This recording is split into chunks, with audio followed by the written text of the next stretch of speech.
What's going on, everybody? Welcome back to the PFF NFL Show, an early edition of the PFF NFL Show, as it is Christmas week. Happy holidays to everybody out there. I'm Trevor Sikkema. That is Dalton Wasserman, and today we're going to preview every single game that we got in Week 17. Crazy schedule, Dalton. We got 3 Christmas Day games. We got some Saturday games. We got, of course, the Sunday slate, the Monday slate as well. We've got games for playoff spots. We've got games for the number 1 overall pick in the draft. Lots to talk about here on the show. How you doing, my friend? Pretty good. Obviously, an early edition here. Quick turnaround, right? Just the next day, right after a review. But when you have, got to get on it. Like you mentioned, when you have 3 Thursdays and 2 Saturdays to deal with, plus a whole lot of other games with playoff implications, we turn it around here, and then we get ready for the holiday, don't we? That's true. We do. We got 3 games coming up on the holidays, and man, I love the holiday games. I really do. I think they're a lot of fun. I think they enhance the holiday experience, and we got some big stuff on the line for all of these games here. We're going to throw a lot of numbers at you.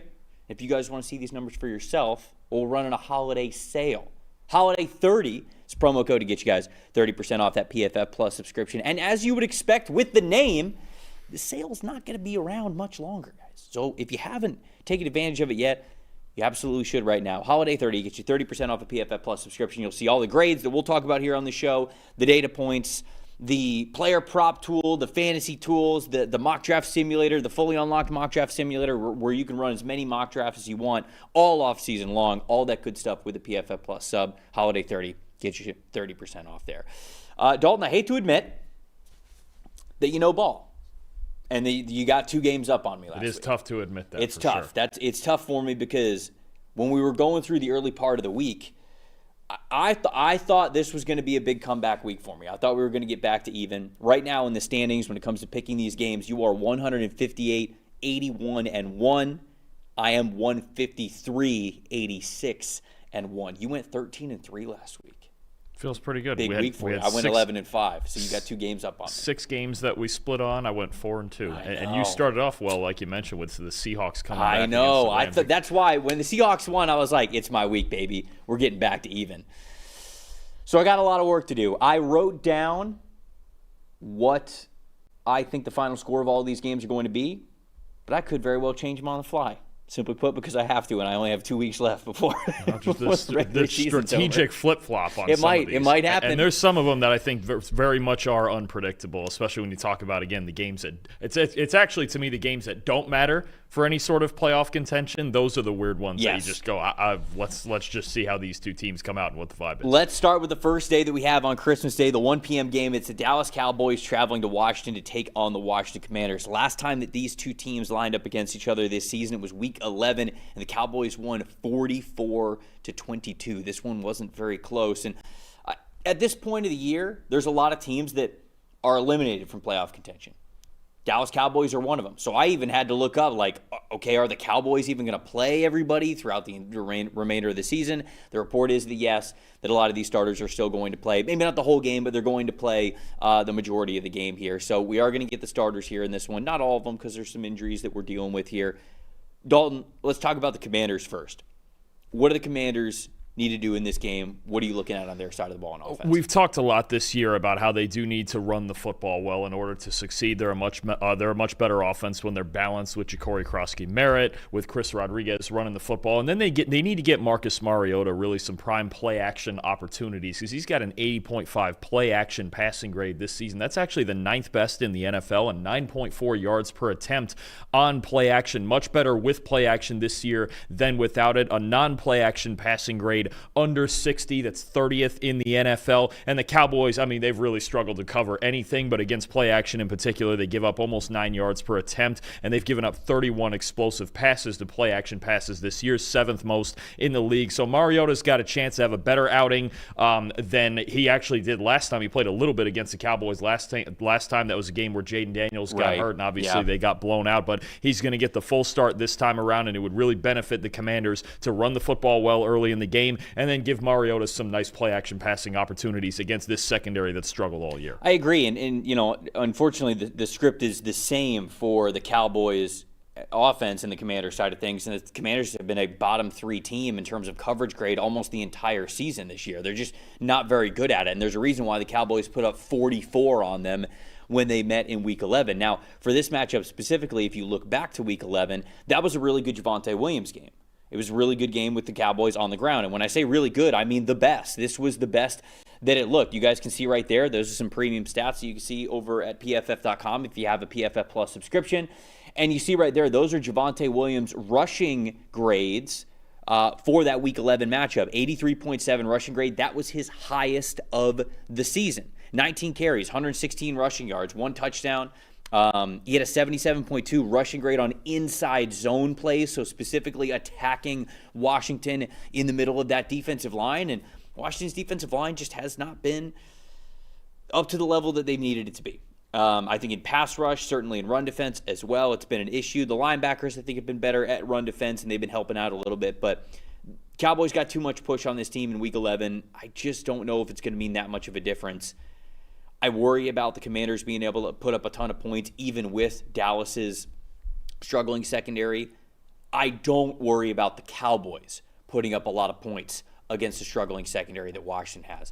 Final score for me, I'm going Cowboys 33, Commanders 23. It's a 7-point spread. I'm going with a 10-point victory margin for the Cowboys. What do you got in this one? I'm going to go with a similarly high score and a little bit closer. I think both offenses are going to have success, especially with the last few weeks, Terry McLaurin being back in the lineup for the Commanders. And he wasn't in there for Week 11, so that's a good reminder. And these two secondaries these are arguably the two worst secondaries in the NFL. I think they're both going to struggle in this game. I think Mariota bounces back from a recent stretch of tough play, but I am going to take Dallas also 30-27. The Lions and the Vikings are the next Christmas Day game that we have, 4:30 p.m. Eastern Time. This one kicks off. The Lions are eliminated from the playoffs with a loss here. So the Lions, I think, need help as well. Like they're not a control your own destiny type of a team. But if they lose this one, it's over. They have to win both, and they need the Packers to lose both of their games. Okay, so they need the Packers to lose both. Okay, whew. That's tough sledding anytime you need a team to lose out and you need to win out. That and one for the Packers suddenly looms very large. That's helping them out a lot right now. That's true. And we've talked a lot about ties here on this show, and here they are playing a big role in the Lions season, maybe coming down to it with the Packers and the Lions seasons coming down to it. Talk to me about the Vikings. J.J. McCarthy. He's played better as of late, but he had the injury last week. Max Brosmer comes in. He looked like he was in a lot of pain on the sideline. McCarthy did, that is. So when you look at the Vikings and on their side of the ball with the offense, what do you want to see in this game? Yeah, regardless of whether it is McCarthy and it's going to be a quick turnaround to recover from a hand injury and play on just 3 days rest, we'll see. He did not practice yesterday. We'll see if he can get any practice time in either today or tomorrow in preparation for this game. And he has looked better. And I think the Vikings offense has looked better in general because Kevin O'Connell has established the run game a little bit better. Over the past 3 weeks, a 50.9% run rate. They are actually running it right now more than they're throwing it. And they're taking the game out of McCarthy's hands and out of Max Brosmer's hands if he's going to be in there as well. And we just saw the Lions really struggle in run defense, give up 230 rushing yards to the Pittsburgh Steelers, who were not known as a rushing juggernaut before this past Sunday. 83.5 rushing grade of late for the Vikings over the past 3 weeks. That's a top 5 mark in the NFL. And a 74.5 run blocking grade is one of the best marks in the NFL. So they've gotten their offensive line going. I think Kevin O'Connell has really just found a rhythm on early downs of getting this team to run the football and setting up his offense the way that he wants to with play action passing. So they're going to want to run the football against this Lions team. For as much as the secondary is struggling for Detroit, you still want to set things up properly, and that's what Pittsburgh did to beat them in this last game too. And the Lions, like you mentioned, coming out playing desperate football, but I think if the Vikings can come out and establish the pace of the run game like they have been the last couple of weeks, like as it has been with either McCarthy or with Max Brosmer, they take a lot of pressure off of either of those quarterbacks to go out there and dominate. I think the same is there for Detroit too. What was the stat that you had about their record? They are rushing for less than 100. I believe they are now under 100 designed rushing yards. Was it like 0-7? I actually think they're 0-7 under 100 designed rushing yards, and they're 8-0 with 100. They have to get to at least 100 designed rushing yards. So last week they had 11 carries. This is against the Steelers. So when I say last week, I mean 2 days ago. 11 carries, 16 total yards between Jahmyr Gibbs and David Montgomery. Now, Gibbs had a big day as a receiver. He had 13 targets, 10 catches, 66 yards, and a touchdown. So, that's obviously, he's still part of the offense when it comes to who he is as a receiver. But specifically running the football, they just didn't do it very much, and they weren't very successful at it. If you go back to when these two teams lined up in Week 9, the Lions and the Vikings, this was another game where the Lions struggled. They had 20 carries, 65 rushing yards. That's it. So if it's going to be a slugfest where the Vikings kind of have the Lions' number when it comes to run defense, I don't love the Lions running away with this one. Even if it's Max Brosmer in there, even if the offense is going to be, tough to come by that Vikings offense that we have seen over the last, I would say, I guess, the course of this season, it's sometimes looked really tough for them. But if the Lions can't run the football, I think anything is on the table. I think that this one's going to, the final score that I have isn't really close. I think it's going to be close for the majority of the game, and then I do think there will come a point in the second half where the Lions pull away. I think Detroit wins this game. The final score that I have is 28-17. So I think that they will pull away, but I do think for the majority of this game, maybe 2 quarters, 2.5 quarters, I think this could be closer.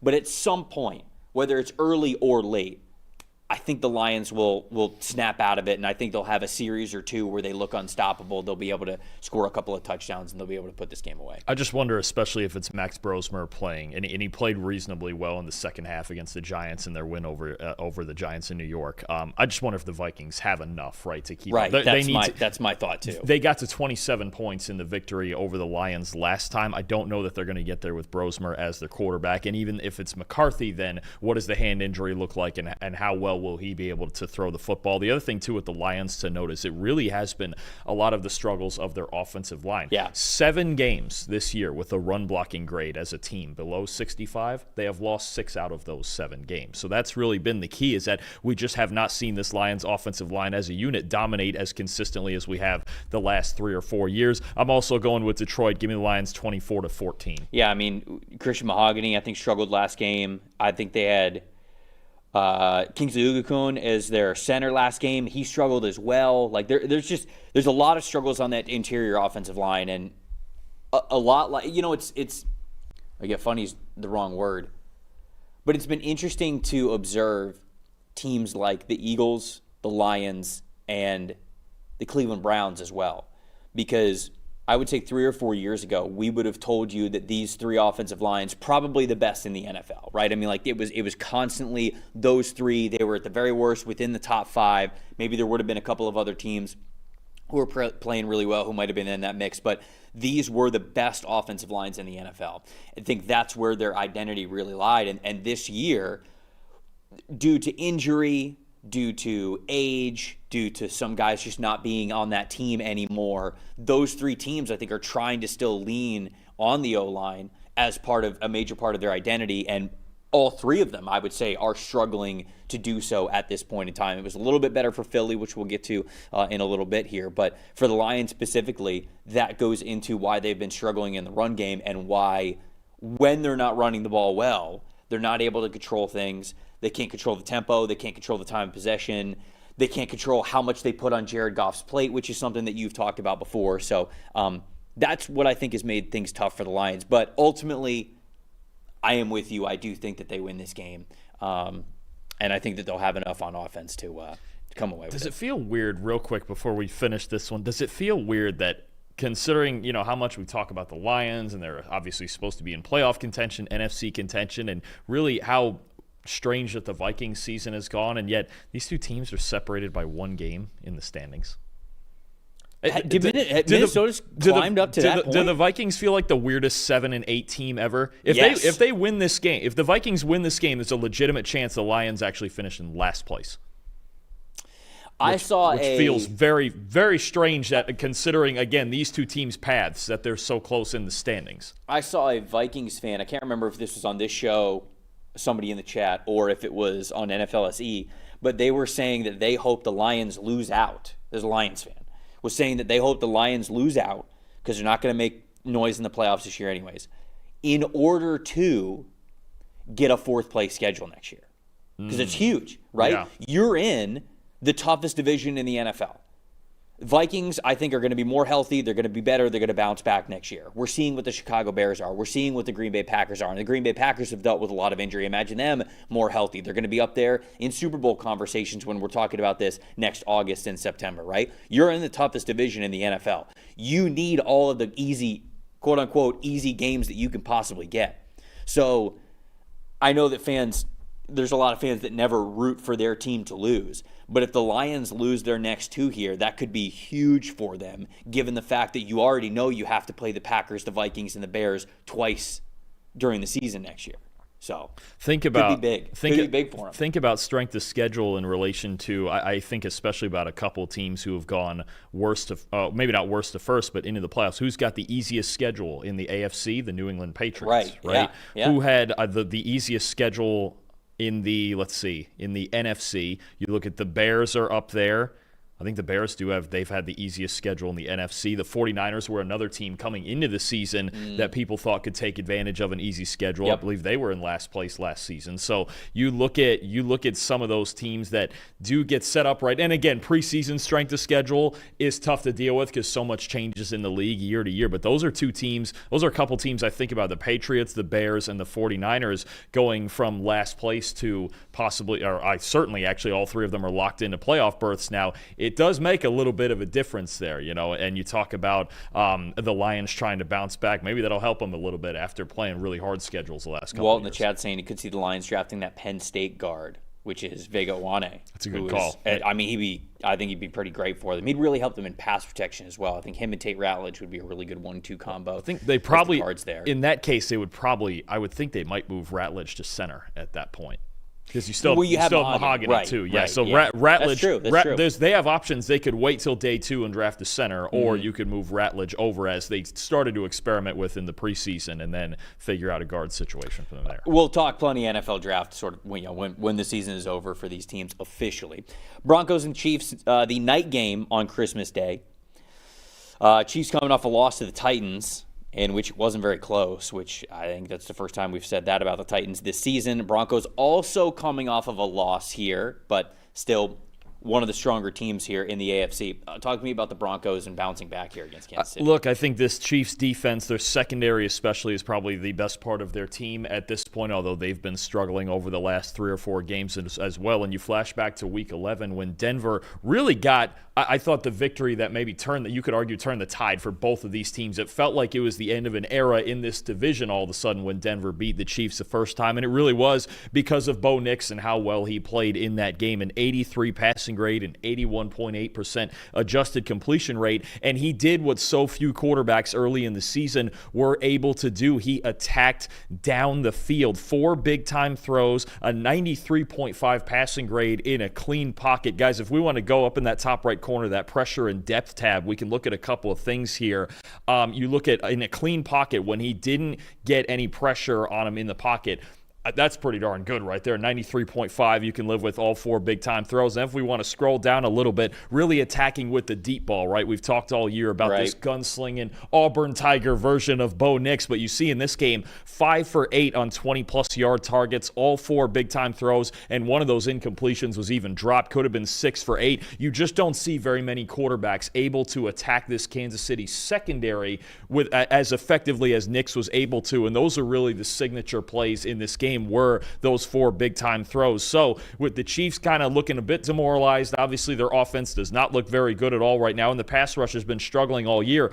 If Nix has clean pockets, I have to think he's going to attack down the field again because it worked so well the first time in Denver.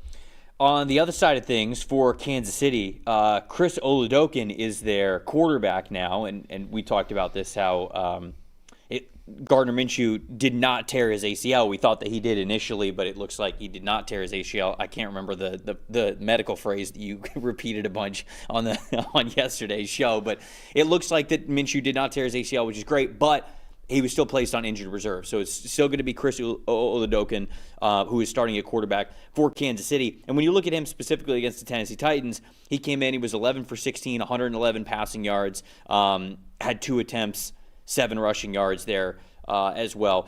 He was drafted to sort of be a quarterback that you, take a flyer on. And actually, was he drafted or was he an undrafted guy? I think he was undrafted. I don't know that he was drafted. Yeah, I think he was an undrafted guy now that I'm saying that.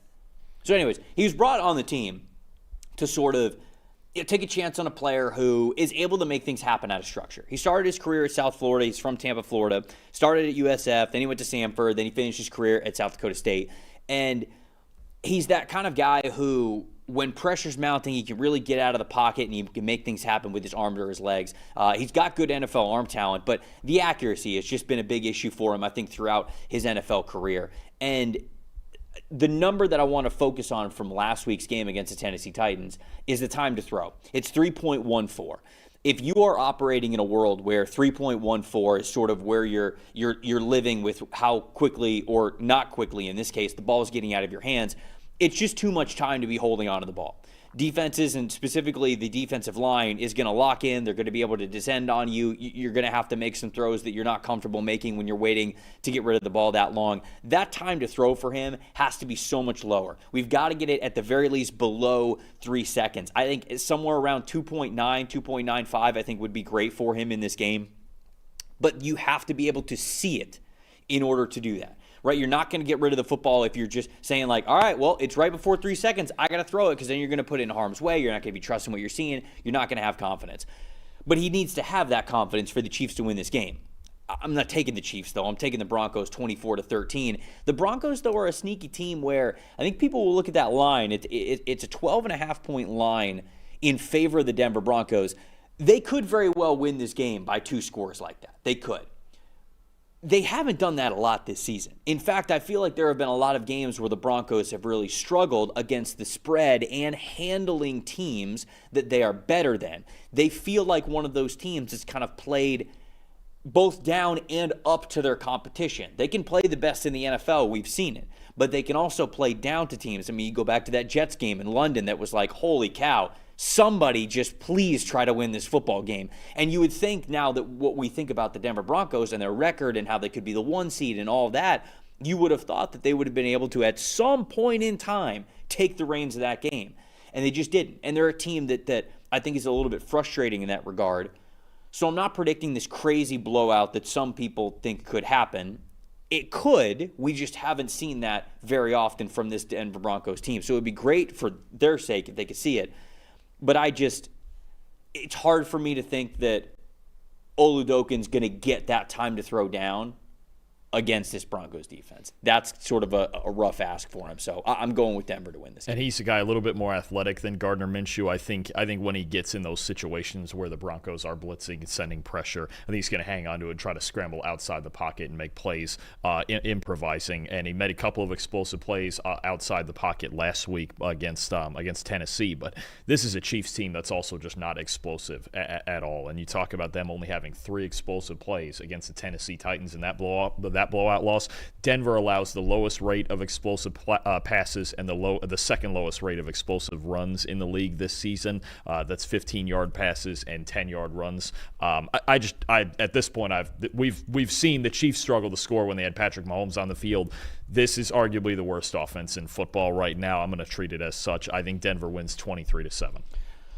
All right, so that's all for the Christmas Day games that we have, but we also have 2 Saturday games. NFL's taken over the entire holiday weekend that we have here. And the first game on Saturday is at 4:30 Eastern Time. It's the Texans and the Chargers. The Texans clinch a playoff spot with a win.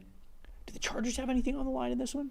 Or are they just good? No, they still have they're still in the AFC West race. I'm not sure if there's a backdoor way they can get the 1 seed, but you're only a game behind the Denver Broncos, and they played against each other in Week 18. They are still very much in the AFC West race. Ooh, that could be very fun. So there's a lot on the line here with this game for both of these teams to win. This one's in Los Angeles. Talk to me about the Chargers, what we've seen from this offensive line, from Justin Herbert. Talk to me about the Chargers going into this. Well, the theme in this game, more than maybe any other for the LA Chargers, is going to be how does this offense work around this offensive line that is so decimated with injuries and has been struggling to run between the tackles, struggling to pass protect, and really it just comes down to Justin Herbert and all their skill players working around the biggest deficiency on their football team. The Chargers offensive line, they are 30th in pass blocking grade. They are last in run blocking grade by a pretty wide margin here. I isolated it to the offensive line, but you can see in these rankings here, more than a 10-point difference between them and the next lowest team in run blocking grade, the New Orleans Saints, and the pass protection has not been much better. Justin Herbert's really had to work outside the pocket. You see there the Cleveland Browns are the only team with a lower pass blocking grade. Contrast that with the Houston Texans, whose defensive line with Will Anderson and Danielle Hunter is second in the league in pass rush grade and 11th in the league in run defense grade. It's going to be more of the same plan for the Chargers where it's, look, we got to run off tackle. We got to find a way to break contain. I think Amarian Hampton's going to be a big factor in this game. If he can break contain with his speed and create explosive run. He has. When they can get these backs to the outer parts of the field, at this point, we're far enough into it, I can just say it, they're incapable of running between the tackles. It's not going to happen. They want to try to leverage you with tight ends. They're going to get the big fullback Scott Matlock on the field, and they're going to try to run to the outside because that's basically their only option with this run game. Right. And then Justin Herbert, how often is he pressured? And the usual amount of pressure is right around 45%. If it's even more than that, then we have a problem, and Herbert's had to make plays with his legs and under pressure all season. So it's just going to be a matter of how effectively he can do that. And then you're still working into a really good back seven in this secondary. But the spotlight matchup and the Texans, by far, it's an advantage for them most weeks, but by far their biggest advantage in this game is their elite defensive line against a Chargers offensive line that is pretty easily one of the three worst in football this year. On the Texans side of things, we talked about this last game that they played on Sunday against the Las Vegas Raiders. It was a lot closer than we thought it was going to be. We thought that it was going to be a major blowout, and this game was only a 2-point victory for the Houston Texans. The Raiders were right there, and I think the reason why is because they were letting them hang around. 4.4 yards per play average for the Houston Texans. It was a team that just was not able to move the ball super well. Now, we know that the Texans aren't really going to be a great rushing team, right? It's 83 rushing yards total last game from all of their backs. That's not something that's new here. But specifically with how I want to talk about the Texans, I felt like there were just misses in the passing game that can't really exist here. And I went through premium stats, and I tried to find, okay, well, was it when Stroud was blitzed or not blitzed? No, that wasn't really it. Okay, pressure versus not pressure? No. I watched a couple of plays on film, and I was like, all right, well, he's missed 2 throws to the outside, to the sideline. I was like, was he just not very good outside the numbers? And it's like, I mean, no, but it's not like it was glaring that he was terrible outside the numbers and great between the numbers. It just wasn't a consistent day of the office. I thought that Stroud was just a hair late on seeing these throws and exactly where he needed to go with it. The offensive line kind of goes into that, but ultimately the stats that I have for him, only 5 completions in this whole game beyond 10 yards. And this is a Raiders secondary and just a Raiders coverage team overall that's really struggled this season. Now, Pete Carroll's their head coach. I didn't think that it was going to be just absolutely terrible every single game this season.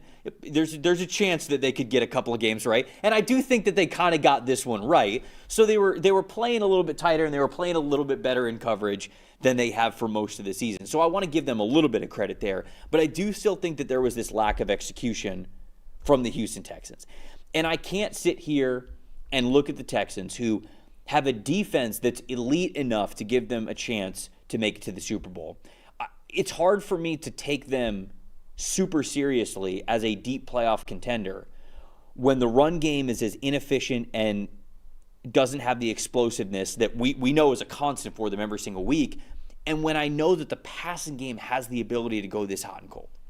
This is a huge game for the Houston Texans, in my opinion, because they're running out of time to get hot.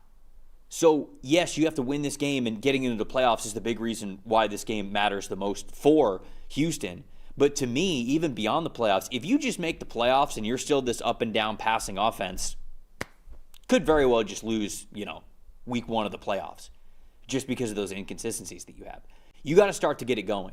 And unfortunately, this is not a good week to get it going.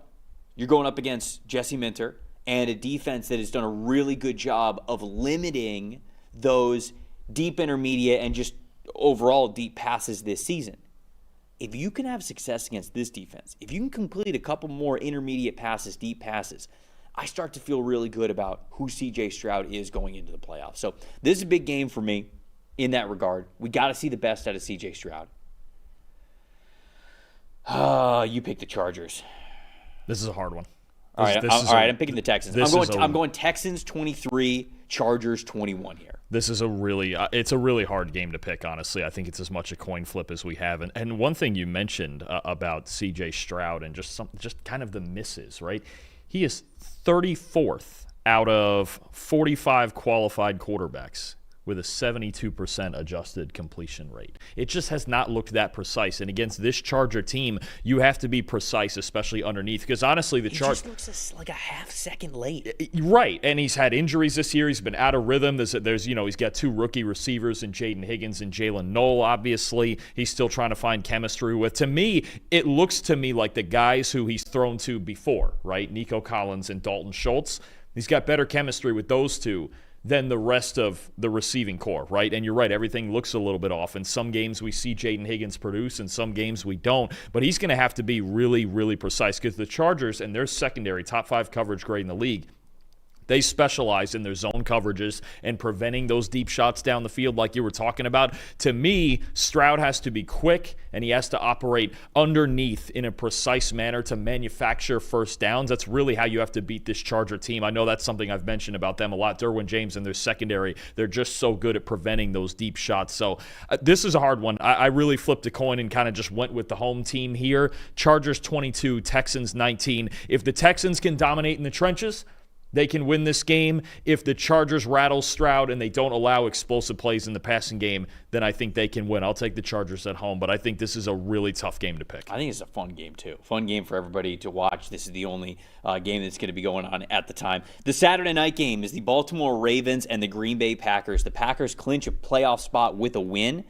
The Baltimore Ravens are eliminated with a loss. Does Baltimore need to win out and the Steelers got to lose out? Yep. They need 2-2? They play in Week 18, so essentially they need the Steelers to lose to the Browns. Right, yeah.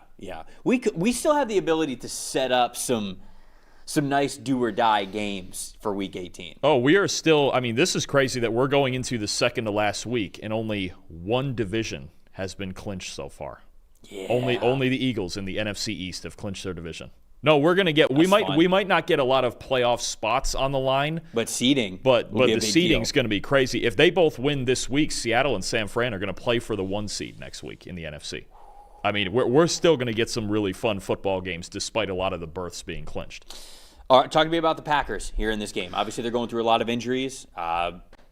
First and foremost with Jordan Love, who was out of their last game due to a concussion. I haven't seen really anything about him. Do you have an update on Jordan Love? I don't even know if he's playing. Malik Willis looked pretty good when he came in and relieved Jordan Love for his concussion, but he reportedly has a shoulder injury as well. Okay. So they really have no idea who's playing quarterback, whether it's Love. I think it's going to be Malik. Love with the concussion, Malik with the shoulder. Their third quarterback is Clayton Tune. And the Packers, where the Packers are, though, with their playoff situation, they don't desperately have to win this game either. They just need to win one of their last 2, or they need the Lions to lose one. So, they play the Minnesota Vikings in Week 18. Obviously, a winnable game. That isn't winnable until you win it. That's very true. Very true. But you also have, it's not just Jordan Love. Josh Jacobs is nowhere near 100%. Obviously, the Micah Parsons injury. Zach Tom was out last week. Elgin Jenkins was out at center last week. They have a lot of injuries they're dealing with, and now you have you're a day shorter playing on a Saturday this week. So there really is a lot of ambiguity surrounding the Packers and their injury situation right now. But one big thing for me, and I mentioned this yesterday on the review show, is the Packers have really struggled in the red zone their last 5 games. I don't really care who is in there. When they get opportunities in the red zone, they have to finish. They went 0 for 5 against the Bears in the red zone. Their last 5 games, they have scored 6 touchdowns out of 16 red zone trips. All right? In that stretch, a 48.5 offensive grade as a team in the red zone. The only team worse is the New York Jets. I just saw that as well. I pulled it up really quick just for the last 3. They're 20% in the red zone on their last 3 games, and in fact, the only team worse is the New York Jets. Well, of course, we'll get to them later. The Ravens defense. I don't know if we will if we get to the notes that you initially put in for that game, but true. Yeah, we won't mention those. The Ravens defense in the red zone all year has been really good, but especially since Week 9. Think about that Miami Dolphin game on Thursday night when their defense really started to turn things around. How about this for the Ravens defense? Their last 23 defensive possessions in the red zone, they've only given up 7 touchdowns, 7 for 23, and they have a 91.6 team defense grade in the red zone in that stretch. That's the best in the NFL. If the Packers are going to win this game, whether it's Love or Willis or even if it's Clayton Tune out there, when they get into the red zone, especially actually if it's one of the backups, they have to finish drives. Yeah. They're going to have a tough time, and we don't know if right now if Lamar Jackson's going to play or if it's going to be Tyler Huntley or whatever's going to happen with the Ravens. Harbaugh said, like, oh, yeah, I expect Lamar Jackson to play. I mean, he's probably going to try to play through it. And even then, with all the injuries he's had this series, not 100%. No, I'm with you. But there's going to be a huge premium because it's really starting to hurt the Packers now on them finishing drives. You could argue it cost them the Denver game early in that game and certainly cost them the game outside of their late game errors. But when you're 0 for 5 in the red zone in a game that every other stat says you should have dominated, that's why you kept the Bears in the game in the first place. So the Packers need to finish drives regardless of who is out there healthy and able to play. On the Ravens side of things, they have been rushing the ball better over the last 4 games specifically. So over the last month, they have an 80.0 rushing grade as a team, which is good. Pull, lead, and power. Those are their highest graded rushing plays. They struggled in between the tackles to run at the beginning of the season. They're getting better at that. That's where they want their identity to lie, and they've been able to execute that a lot better over the last month. So those 2 plays leaning into what they've wanted their identity to be. I know they've really struggled on the interior this year. It hasn't been that same ass-kicking offensive line that we're sort of used to seeing from the Ravens. Shoot, we mentioned this on the Monday show as well, how they just don't feel like the same sort of Ravens team that we typically think of in both trenches. They're not dominating on the offensive side of the ball, and they don't have these pass rush winners, these guys to really fear on the defensive line, especially without Nnamdi Madubuike in the middle. Travis Jones has been good, but who else outside of him? So when you look at the offensive side of things, though, and this matchup specifically, the Packers have struggled over the last month in run defense from their front 7 players. So I actually think their safeties and corners have been playing pretty well in run defense, but when you take those guys out because they're not involved in run defense on some run defense plays, just those front 7 players, it's been a 46.0 run defense grade for the Green Bay Packers over the last month. So that also has been an area where they have really struggled. Ultimately, I am going to take the Packers. I'm going to take the Packers here, overcome the injuries. I think that they're still playing at a high enough level to win this football game, to compete and to get in the playoffs and believe that they've got a shot to make a deep playoff run. I mean, let's be honest. Romeo Doubs catches that onside kick. The Caleb throw doesn't happen, and we're talking about Green Bay still overcoming all of their injuries, top of the NFC North, all of that. But it doesn't happen that way, and we're having more of a free-fall conversation with the Packers. So just trying to bring in some context of one play that probably should have gone their way, if we're being honest, would have got them a pretty big win in Chicago against that team, even through all of the injuries that they had. So I'll take them here in this one. 1, I've got to be different than you because I've got to catch you in the standings. But 2, I do think that there's a world where the Packers come out a little bit more focused, a little bit more motivated, a little bit ready to go here in this game. 2 teams with a lot of similar issues lately, right? I mean, the Ravens have run the ball better of late, but it's been inconsistent. The Packers' run game lately has been inconsistent with Josh Jacobs and his injuries. Both teams dealing with injuries, and both teams with some trouble finishing games, right? And look, think about the Ravens and where they just were against the Patriots. They had an 11-point lead in the fourth quarter of that game. They will sit there easily and say, oh, hey, we should have won this game. We just didn't finish. And both teams, to me, obviously with the Parsons injury with the Packers and the Ravens all season, struggling to get to the quarterback. I think there's a better chance that Lamar Jackson plays than Jordan Love. I think we're actually going to get kind of an ugly defensive game here with 2 secondaries that are still pretty good. I'm going to take the Ravens on the road 20-16. I think they're a little more desperate. They have to win this game to keep their season alive. I think they'll put the pressure on the Steelers to go to Cleveland and get it done. All right, those are the Saturday games. Before we dig into the Sunday games for Week 17, we got a lot of really new cool betting tools that you guys can see over at PFF.com. One of them is the PFF Player Prop Tool, which we got a video to show you guys everything that goes into that. Check it out. Everyone's got takes. Numbers have truth. And the truth is, most people are betting with emotion. Sportsbooks feed on it. TikTok gurus sell it. The hype machine runs on it. That's how you lose. PFF is different. You're betting with winning data. The same data trusted by all 32 NFL teams and the sharpest minds in the game. PFF betting tools take every prop, every matchup, every angle, and run them through our custom models. Built on the best football data in the world. What comes back is your edge. Simple, sharp, and built to win. Want to go deeper? PFF puts a pro-level analytics department in your hands, giving you the same insights teams use to find every advantage. Build your game plan with matchup analysis. Project every snap, every matchup, and every edge before kickoff. Because the smartest plays start long before Sunday. Hit rates show how a player performs against their prop and against defenses built the same way. It's the data that gives you real confidence in every pick.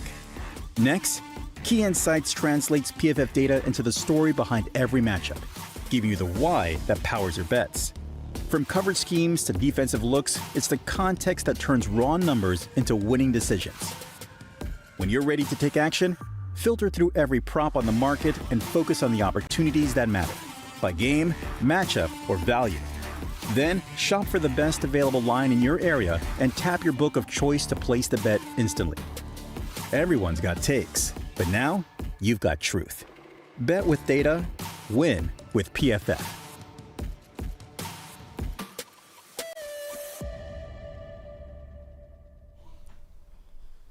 All right, Panthers fans, we know you're here. We know you're in the chat. We see you.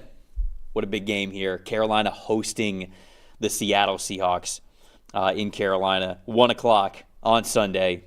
Talk to me about the Panthers, what you've seen from the Panthers offense and what they could do in this game. I mean, huge stakes first and foremost because Seattle controls their own destiny for the top seed in the NFC, and Carolina, for as you know, we'll see what we think of the Tampa Bay Buccaneers in their game. But Carolina can win that division with a win here. They can. And a Miami win over Tampa. They control their own destiny, obviously. They do. They do. Yeah. I'm pretty sure the way the tiebreakers work, if the Bucs win, then this game won't eventually end up mattering. It'll just come down to Week 18, and maybe that's the Sunday Night Football game down there in Tampa in Week 18. We'll see. But you're right. I think the Bucs. I forget which tiebreaker it is. The Bucs have the tiebreaker. Still, right. Yeah. But the Panthers obviously going to play with their full sense of urgency. And they control their own destiny because if the Panthers win both games, obviously you're winning one over Tampa. Right. So either way, when you look at this Panther team, the key lately, as it is for many teams, has been their quarterback, Bryce Young. You look at his last 5 games, an 84.7 passing grade, the one bad outing against San Francisco, but he's been really, really good. 7.8 yards per attempt is solid. 11 big-time throws, 3 turnover-worthy plays. All 3 of those were in that loss to San Francisco, so 0 turnover-worthy plays in 4 of his last 5 games. And we've talked about it at this point. Say it again, and this is against an even better defense than he saw last week with Tampa. Their season is in Bryce Young's hands. They've been able to run the football. Now, perhaps they will get back to the formula that they beat the Rams and the Panthers with, who were heavy favorites in those games, and control time of possession and run on early downs. And then but even that game, Bryce had to be nails. You don't win. He was nails, but in the Rams game especially, he had to be nails on 3rd and 4th down. And we've talked a lot about how we would like to see them get more aggressive in early downs. Against the Bucs, he was nails on 1st down because Dave Canales really allowed him. Which is very smart. It really is. Now, this team and this defense, I think it's going to be about who can create those explosive plays on early downs on both sides, because we know Seattle's very good at doing that when they get in their rhythm of their offense with Sam Darnold. And Bryce Young, look, he's been really good on early downs. Dave Canales has trusted him more and more. And the best moments of this season have come when he's been allowed to throw the football down the field to Tetairoa McMillan, to Jalen Coker, to Xavier Legette, as long as he's catching the football. I'm just curious to see the balance against this defense, this Seattle defense, one of the elite defenses in football and one of the best run defenses in football, which is a huge key here. How much does Canales unleash Bryce Young in this game on early downs, or will he try to control the possession of the game like he did against Green Bay and against the Rams in big upset wins there? You know, you talked when I was looking about when I was looking up stats for Seattle side of things.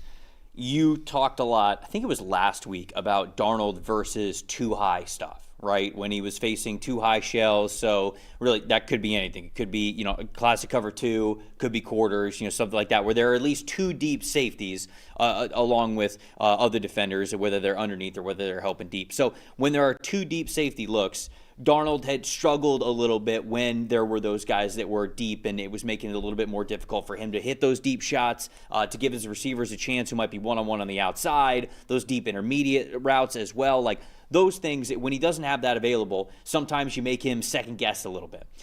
He's not going to see a lot of that, or at least we don't think he's going to see a lot of that against Carolina. For Carolina, it's going to be different. Ejiro Evero, the defensive coordinator for the Carolina Panthers, he runs a lot of cover 3. He runs a lot of cover 3 and a lot of cover 6. They are number 5 in the NFL at highest cover 3 percentage of teams in the NFL. And then they are, I think it's number 7 or 8 in terms of percentage of like a cover 6 look. So they're doing a lot of 3 deep stuff. When I looked at how Sam Darnold has played against cover 3 this season, he has a high passing grade of a 78.6. It's not like it's one of his lower passing grades, but he has 6 big-time throws. He also has 6 turnover-worthy plays. So it's sort of a coverage that he has actually seen the most. He's seen the most cover 3 of any coverage that he's gone up against this season. He has played well against it, but that's not to say that he's played perfect. That's not to say when he sees cover 3, he knows how to beat it. You can rattle Sam Darnold with cover 3, depending on how it looks, especially if you're going to disguise what you're doing a little bit, and that's when you get classic cover 3, cover 6, which is the quarter, half-deep coverage shell, like all of that is a different way that you can maybe confuse him, rotate things post-snap, make him think that he's going to see one thing, sees another. So even with the Carolina Panthers being more of just like a base cover 3 team and a team that runs it a lot, you can still give Darnold some things that makes him second-guess a little bit here. So I think this game's going to be pretty high scoring. I really do. What's the over-under in this game? 42.5? Yeah, I can see it going over. I don't know, man. Yeah. I think we're going way over on that. I'm predicting a shootout here. I'm going Seahawks 31, Panthers 24. I almost went 27, so like 24-27. I think the Panthers are going to be right there. I think they're going to score their points here. But I do think that I was so encouraged by what Clint Kubiak was able to do in the second half and in overtime and how they were able to adjust against the Los Angeles Rams last Thursday. I feel like they're still the better offense right now. I'm going to go with the Seattle Seahawks 31-24 as that final score. I agree. I think to me more so, I'm just not sure if Bryce is going to be able to overcome just the full depth of everything this Seahawks defense and Mike McDonald throws at him. But I will say, the point you mentioned about Sam Darnold and facing cover 3 and really just his own defense in general, the Panthers run the highest rate of zone defense in the NFL. Mm-hmm. Now, Sam Darnold is the 4th highest graded passer against man coverage, but his passing grade goes down 15 points, and he's got 14 big-time throws and 14 turnover-worthy plays. Yeah, it's right. Against zone coverage. So when he doesn't have those one-on-one matchups so often to Jackson Smith and Jigba, that can create a little bit of complication for him, right? When he has to just find it and throw it into a spot and throw it into tight windows. And the Panthers in certain games this year, the Packer game sticks out. I remember the first Atlanta Falcon game, the entire defensive game plan against Michael Penix was just sit back. Just go ahead. Throw it 6 yards, please. Mm-hmm. Go ahead. And if you throw it into the teeth of that zone coverage, they have had games where, think about the Rams game, where they find ways to create turnovers, right? So I do think as long as the Panthers can keep things in front of them on defense, they can stay in this game. I just don't know that their offense has quite enough. Yeah. They would need – because that Rams game especially – that was their best offensive game of the year to me, at least that they put on tape. I don't know that they're going to get quite to that level, and I just have a feeling that game in Week 18 against Tampa is going to count for something. So 27-20, Seattle for me. I'm just thinking about this out loud. Maybe you could look this up. How often has Tet been in the slot this season? Give me 5 seconds. Because I'm very intrigued for what it looks like when Eman Wari can man him up. Because I don't think there's a lot of defenders in the NFL that have that frame, that explosiveness to be able to match and stay with Tet and really disrupt what he wants to do, especially those slot defenders. You can't just stick any safety on him as a slot defender. You can't just stick smaller slot corners or maybe your CB3. Like, you've got to have a stud who plays in that role as a nickel defender. And Seattle has got one of the best and a player who's been unbelievable in Nicky Manwari in that defense this season. So I'm wondering if Tet's going to stay on the outside, we're probably not going to get a lot of that. But if he's going to creep inside and he's going to play in the slot, we'll see him versus Manwari, which I think is going to be a very exciting matchup. He's run 20% of his routes in the slot with an 85.2 receiving grade. I mean, I'm sure, yeah, he is such a tough assignment when you give him that space in those two-way goes. But I wonder if that's an area where Seattle does have that advantage, because most other teams in the NFL don't have a player who can really handle McMillan when he's in the slot, and Seattle actually does. And that's the fun part with him is, so often, you go into the draft and see a guy who's 6'5" and 215 pounds and can do the things McMillan does, and you go, well, that's an X receiver, right? You just throw him at the X like a T. Higgins or somebody like that, and he just runs that vertical tree, but he's so much more movable than that, right? He's so much more flexible. You've seen the Falcons do similar things with Drake London, even though he's a much bigger receiver than basically than any cornerback can handle. So the more that they get to move around McMillan, and I think Jalen Coker, too, the last couple weeks has really gotten more involved in moving around in this offense. Those two guys are going to be big factors if Carolina's going to win this game. Well, man, Jalen Coker will get a lot of Devon Witherspoon too, and we've got some fun matchups when Carolina's on offense and Seattle's on defense. Oh, absolutely. This is going to be a great game. I absolutely think that there is a world where Carolina can win this game. I'm picking Seattle. Are you picking Seattle? Seattle 27-20. Both of us are taking the Seahawks, but which now means Carolina's going to win, because that's how this works. There is absolutely a world where Carolina wins this game, and it'll be a lot of fun to come on here and talk about how they do it if they can pull it off, because that would mean that they would have two of the best wins of any team in the NFL this season, right? Against the Rams, against the Seahawks. And that, look, at the time, especially out of division. Keep in mind, too, that win at Lambeau at the time was a huge upset. That's true. Yeah, that's the Green Bay one. If the Panthers win this game, and they already have a good case with the Packers game and the Rams game, but if you have both of these, or if you have all three of those games on your resume, that's really impressive. Oh, they're the most confusing team in football. That gets but they're the team that could be, because then they've turned around and they've been the team that lost to the Saints twice and lost to the Arizona Cardinals, and right. You don't know what you're getting each week, and that's kind of what's made them so much fun. What a fun game that'll be. Yep. Bucs and the Dolphins. So that's the part two of the NFC South here. It is Tampa Bay going down to Miami to take on the Dolphins. No Tua Tagovailoa is the starter. Obviously, Quinn Ewers is the starter now for them. Talk to me about the Bucs. What are you looking for on their offense? Well, Baker Mayfield, as we've talked about so much lately, it's been erratic, it's been frenetic, it's been inaccurate, but there is no reason really he should feel uncomfortable in this game, right? When you look at the Buccaneers lately, I believe it's since week 10, they have the second best pass blocking grade in the NFL. They are allowing just the seventh lowest knockdown percentage, either a sack or a hit on Baker Mayfield in the NFL, and you're going against a Dolphins team that's dead last in pass rush grade. Now the Dolphins, it's been pretty confusing considering the amount of talent they have on their defensive line, why their pass rush has cratered all season and just not played well. But either way, especially this heater that Tristan Wirfs is on at left tackle here. I got to look up his string of games lately here for the Bucs. But Baker Mayfield's going to have plenty of clean pockets in this game. He just has to make the throws, because this Dolphins pass rush has really been a problem for them, right? Chop Robinson, Zach Sealer on the inside. You just had some guys who just have not played as well as they could have lately, right? And I'm just looking at Tristan Wirfs now. How about a 90+ PFF grade in 3 straight games for him? That's fun. Including a 97 against Atlanta in Week 15. But I think that's really been – this really has been a case. So often when quarterbacks struggle, you can point to – like the Chargers, well, they can't block, or there's certain teams that are short on receivers, right? It really is for the Bucs. It's Baker Mayfield, and he's really caved in under pressure this year. But lately, he hasn't been under as much pressure. He just has to go out there and calm down and make the throws, and the Bucs can win this game because he's going to be protected. On the Dolphins side of things, no, you talk about the offensive line for Tampa. The offensive line for the Dolphins. No offensive lineman last week had a pass blocking grade above a 60, which, just to remind everybody how the PFF scale works, a 60.0 is like a neutral grade. If you earned a 60.0 in a game, it means it's like, hey, you did your job, you didn't screw up, you didn't, take it to another level, you weren't well above and beyond expectations, but you were fine. Like, you did your job. You asked what was asked of you to execute.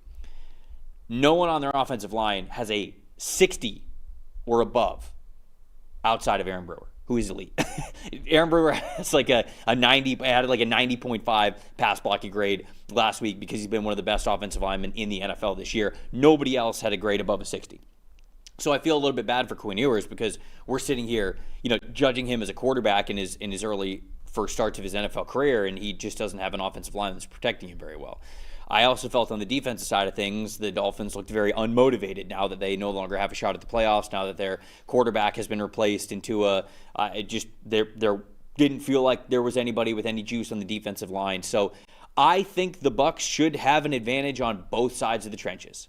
And with that being the case, I think Tampa should win this game. 30-21 is the final score that I have here. I think the Dolphins are going to have the ability to move the ball, especially with a lot of the speed that they have on their offense. I'd be very worried about Jalen Waddle in this game. I'd be worried about Malik Washington in this game. Darren Waller, obviously if he does a lot of good stuff to the sideline as well because he's sort of that like big slot receiver who could play on the line as an X receiver as well. But you get him over the middle against these linebackers, I think he's got the ability to really eat. So even with the struggles of the offensive line for the Dolphins and even with Quinn Ewers still in a major learning phase, I think they can put up more than 20 on this Bucs defense, but the Bucs should be able to outscore the Dolphins. So I'm going to say 30-21 is the final score and Tampa wins this game. I have the Bucs 24-17. I think a key thing for them in this game is how quickly can they get off to a good start. Right? If you can get ahead of this Dolphin team with Quinn Ewers as the quarterback, if you can get ahead early by 2 scores and make them get into drop-back situations, you can really take a big advantage in this game. That's when the Bengals took the game over against Miami this past week. It was close at halftime, and then the Dolphins had some turnovers, and the Bengals got up, and then you're talking about Quinn Ewers not being as protected by Mike McDaniel's scheme. How quickly can the Bucs take Mike McDaniel out of this script? If they can't do that, and you have this constant problem of your linebackers chasing Devon Achane, I think especially all over the field, then you start to have some issues. So they're going to need to make open field tackles, and if it's me, the key for the Bucs is their first 2 or 3 drives. Get ahead early, make Quinn Ewers beat you as a drop-back passer. I don't think he's able to do that. Give me the Bucs 24-17. The Steelers and the Browns. Another 1 o'clock game here. Pittsburgh clinches the AFC North with a win or a Ravens loss. So there's multiple ways where they can clinch the AFC North here. Browns on offense. Talk to me about what they need to do in this game. Well, it gets even harder, obviously, without Quinshon Judkins. Right. Who's been him and I would say Harold Fannin have been their 2 best offensive players this season. But Judkins in the run game has obviously been the engine and the whole key to giving them some sort of balance. Right now, without him, you're relying more so on Shedeur Sanders to drop back and throw the football. And this Browns team with this offensive line against this Steelers team and this defensive line, even without T.J. Watt, if he's not going to play in this game, you're talking about Alex Highsmith, obviously a great player. Nick Herbig's a great player. Cam Hayward on the inside is still dominating and dominated against the Detroit Lions this past week. The Steelers' pass rush against the Browns in Week 6, okay? 89.1 pass rush grade as a team. 43% pressure rate, 70% pass rush win rate as a team, and 8 sacks. You see there, Herbig with a great game. T.J. Watt with a great game. Couple of sacks there, blitzing for Jalen Ramsey. Alex Highsmith with a sack. It's not bad when you got 3 elite pass rush grades right at the top. Right at the top, and then you look at some other guys. Look at Jack Sawyer, the rookie, with 3 pressures. Derek Harmon with his best game, you could argue, as a pass rusher, 4 pressures and 2 sacks. So, I mean, when you just look at the Browns, the Browns, I think, had a 20 pass blocking grade in this first game. I believe it, man. And I know Shedeur Sanders, that was Dylan Gabriel playing in that game. I know Shedeur can improvise a little bit more, but we also know Shedeur, when he's improvising, can take some unnecessary sacks. It's arguably the biggest flaw in his game. So if he's under pressure a lot and this Browns offensive line just stands no chance again, then regardless of whether this game at this point matters or not for the Steelers, you feel really good about their pass rush dominating once again against this Browns offensive line. On the Steelers side of things, people have heard me talk about this before, but it's an extra emphasis now. No DK Metcalf for the last 2 games of the regular season here for them. So for that, I will kind of look at the rest of the lineup and say, like, all right, well, what does that look like here? No receiver on the team. So that's tight ends and wide receivers. I'm taking running backs out of it. But tight ends and wide receivers, nobody has a receiving grade above 60 this season. When you look at DK Metcalf, he has by far the most receiving yards on the team. He has 850 receiving yards.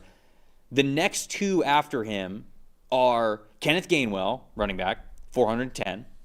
Then it's the two tight ends, Pat Freiermuth and Darnell Washington with 372 and 349. And then after that, it's another running back, it's Jaylen Warren with 300. You don't get to another wide receiver until 317, and that's Calvin Austin. And then after him, the next wide receiver is Roman Wilson, who has 166 receiving yards this season.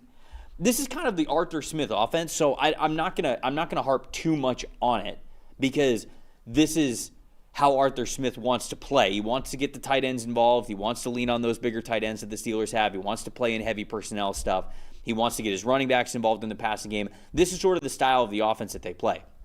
But it matters a lot now because it works when you have that one alpha wide receiver, and the rest of it can sort of work after him. What happens if you don't have him? Are you telling me that Kenneth Gainwell is just going to lead the team in receiving? Because it feels like he is, right? When you look at the Pittsburgh Steelers this season, 113 targets to their running backs. That's second only to the San Francisco 49ers, I believe, who have Christian McCaffrey. So we know where a lot of their targets to their running backs are going. The Steelers do not have Christian McCaffrey, and yet they are very heavily involved in getting the running backs involved in the passing game. So I'm just very curious as to what this looks like, because I already felt like the margin for error for the Steelers offense was very low, given the fact that it was just one receiver and then everybody sort of was a complement to him within the passing game. You take out DK Metcalf, I don't know what this offense looks like. I have no idea. There's a world where the Steelers could put up a real stinker in this game because they just don't have that Metcalf type of player who makes everything go. I just don't know if the Browns have enough, man. The offensive line, like you mentioned, is not good enough. They're going up against a defensive line that's really good in pass rush, like you mentioned, with so many different ways that they can attack the pocket. The Browns don't have Quinshon Judkins anymore. Shedeur Sanders he's had some nice throws this year, but on a play and a down-by-down basis, I'll say on a series-by-series basis, it's just not as explosive as it needs to be. So for as much as I don't really trust the Steelers' offense without DK Metcalf, I'm taking him in this game. I'm going to take him 19-10 is the final score here. But I think the Steelers win this one, and I think they clinch the division. Then something else to note about the Browns' defense, keep in mind, by far the highest rate of man coverage in the league. The Steelers, even with Metcalf, were 26 in the league in receiving grade against man coverage, and I'm looking at Aaron Rodgers' passing grades now. It has not been all that pretty. Now, he's found a way to succeed. 73.3 passing grade against man coverage is decent, right? That's okay. It's 15th in the league I have right here. But again, without DK Metcalf, who is that one-on-one problem, you could have issues in the passing game. I'm with you. I actually think this game is going to be really ugly unless the Steelers can find a way to run the football, something close to what they did against Detroit. Still not an easy task without your big vertical threat and against this Browns defense. Now the Bills got it done. The Steelers have not been as consistent running the ball as a team like the Bills. Ugly game. I'm taking an ugly score. Pittsburgh, 16-12. 16-12. 16-12. We're doing it. That's some horrible football. I don't know how many 16-12s we've gotten in the history of the NFL, but I'm going with it. We'll talk about the Patriots and the Jets next. Patriots in New York for this one. What do the Jets need to do on offense, Dalton? Oh, boy. Let me look up this 16-12 thing first. It's happened 14 times. It's happened 14 Not times. Even close to scoregami. Apparently happened 2 years ago between the Raiders and the Jets was the last one. That was the that sounds right. That was the game where it was Zach Wilson against the Raiders. Yeah, and he threw the pick. I think it was to Robert Spillane and all that. Yep. What an ugly football game that was. The fact that I remember that offhand is disgusting behavior. It's unfortunate. Trevor, I'm going to be honest with you. This 2 weeks ago, and I am just sick and tired of talking about the Jets' offense or their defense. Not very good. They're not. You know where they're really good is on special teams. Special teams. The Jets are really good at this 20%. Dude, hold on. Before you get into it, I was watching my co-host on the NFL Stock Exchange podcast, Connor Rogers. He does work for SNY on the Jets postgame. And it was not a good game for the Jets again this week. And he was getting up there and he was sort of ranting about his thoughts on the game. And at one point he just goes, How many times can we talk about special teams? Because over the last month and a half, the Jets have kind of been like, hey, but the special teams. And he was just, I could tell he was venting his frustration. He was just like, how many times can we talk about special teams for this team? Well, we're going to talk about one more time here. It's currently all we have because, well, when you have a roster full of special teamers, you better be good at special teams. And they are. That's the Jets. They are tied for 4th in the league in special teams grade as a team. They have the highest graded punter in football, and Austin McNamara obviously has gotten a lot of work. Nick Folk, 40-year-old field goal kicker, has only missed 1 kick all season, obviously gotten a lot of work, right? Isaiah Williams, highest graded kick returner in the NFL this season, scoring touchdowns on special teams. That's really the most exciting time to watch the Jets, is the 25 to 30 plays that you could see the special teams units out there, because that's the one place on their team where they really are playing kind of like an elite football team. The rest of the other 80% of the game, we'll figure that out as we go. But you know what? When you're on special teams against the Jets, don't fall asleep because they can make plays. There you go. That's my whole rant. Got anything on the other two sides of the ball there? Because I'm good. No, I don't. I mean, on the Patriots, Brady Cook's starting again, by the way. Right. On the Patriots side of things, Drake May is one of the best deep passers in all the NFL. If he connects on 2 deep passes, that might be it. Right? I mean, like that's probably all you need. He was 5 for 8 last week, 131 passing yards, had 1 big-time throw, 91.8 passing grade. You mentioned that he had that 81.3 passing grade in the fourth quarter. I mean, Drake May is just fantastic, and he's on a roll. And I mentioned how there was a little bit of a lull. He took a little bit of a dip as a passer. What was it, like 3-4 weeks ago, something like that, but he really bounced back in a big way. And unfortunately for the Jets, they just do not have the offense. And you're going up against a team that is going to be able to throw it deep on you, because they've been able to throw it deep on basically every single team in the NFL, unless you get an unprecedented amount of turnovers and interceptions now for the Jets, who have yet to record an interception this season, which I say that they will get one this weekend. If you still if Drake May hits 2-3 throws of 20 or more yards in this game, it's probably all you need. Patriots 27, Jets 10. Patriots 28-6. The reasoning, as it was for so many years with Tom Brady, the Patriots are the Patriots, the Jets are the Jets. That is all. Feels good to be just right back there for where we were for 20 years. That feels really good. Our game plan of the week, presented by Western and Southern Financial Group, a game plan for your financial future. We talked about this a couple minutes ago with the Pittsburgh Steelers. Their game plan, Arthur Smith's game plan, with no DK Metcalf now. They have been a team that's very heavily leaned on getting their running backs involved in the passing game. 113 targets to their running backs. That is second most in the NFL. Kenneth Gainwell's coming off of maybe the catch of the year that they had against the Detroit Lions. Can he replicate that sort of production and incredible receiving work to be enough for them to clinch the division this week? We shall see. Just like every team win starts with a great game plan, your future should too. With life insurance built like a championship roster, Western and Southern helps protect you and your family so you can focus on winning today, knowing that tomorrow is covered. Whether you're just starting out, building your dynasty, or looking to lock in long-term protection, their coverage options are designed to match your game plan. Visit westernsouthern.com/PFF to get your free life quote and start building your financial game plan today. Western and Southern, built to win, backed by over 130 years of helping people protect what matters most. Jags and the Colts. Colts looked competitive against the San Francisco 49ers on Monday Night Football, but competitive isn't good enough when you're going up against a really good team. And unfortunately for the Colts, they're inviting another really good team in Indianapolis to face them and what the Jags have been able to do over the last month. I'll start just to talk about Lawrence. Over his last 4 games this season, 91.6 passing grade. It's first in the NFL. 12 passing touchdowns. It's first in the NFL. 11 big-time throws, which isn't first, but it's third. 0 turnover-worthy plays. That's the big number. That is the huge number here for Trevor Lawrence, because for so long, and this is the case with a lot of very talented quarterbacks, right?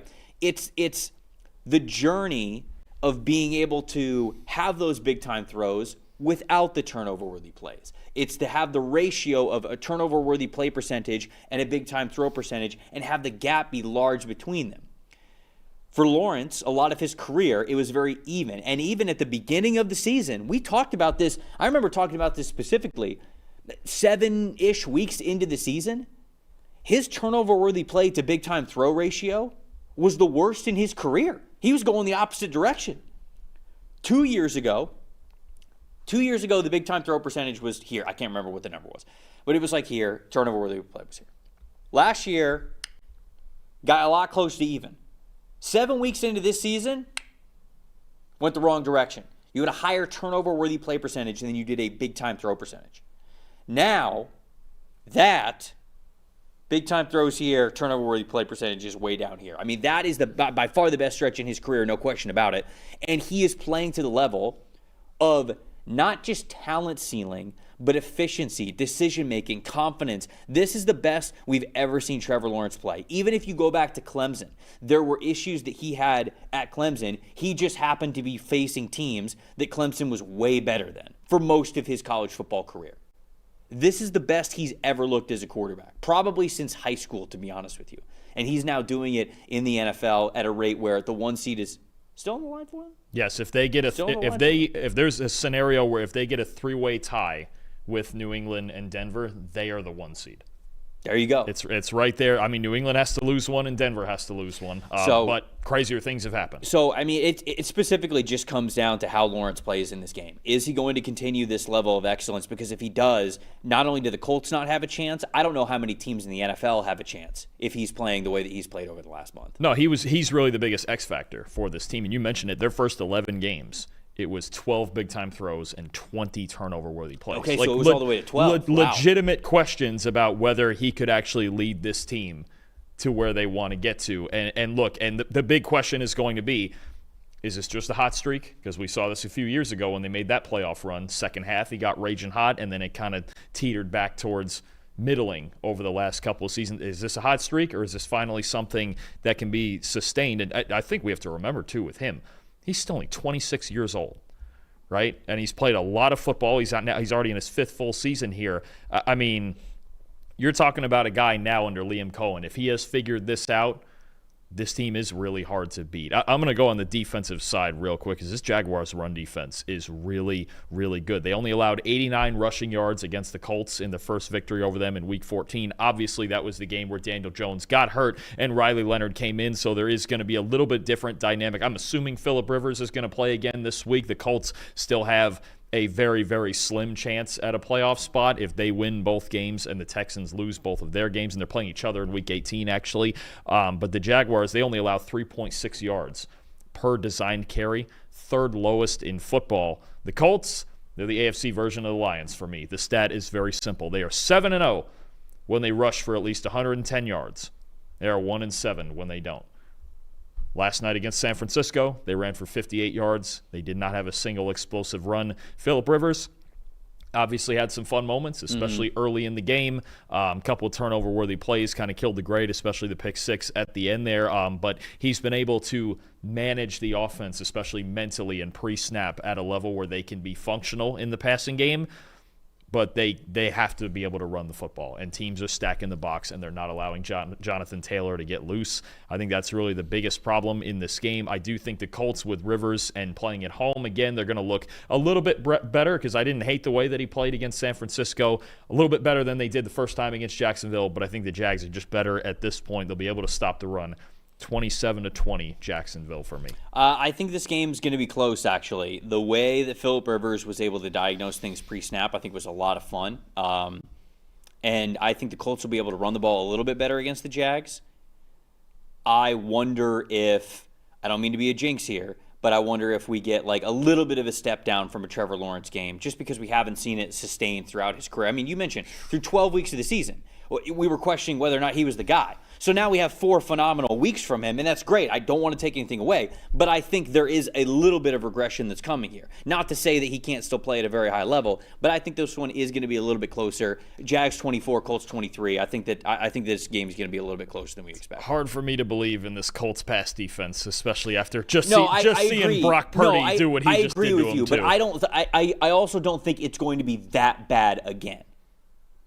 I don't think it's going to be that bad again, the way that it was on Monday night. Oh, no, I mean, it can't get any worse. Right. It can't get any worse than that. And I but if the Jags, if Lawrence is going to stay this hot, Maybe it could. But that's what I'm saying. I think the Colts are going to play a little bit better than they played on Monday night.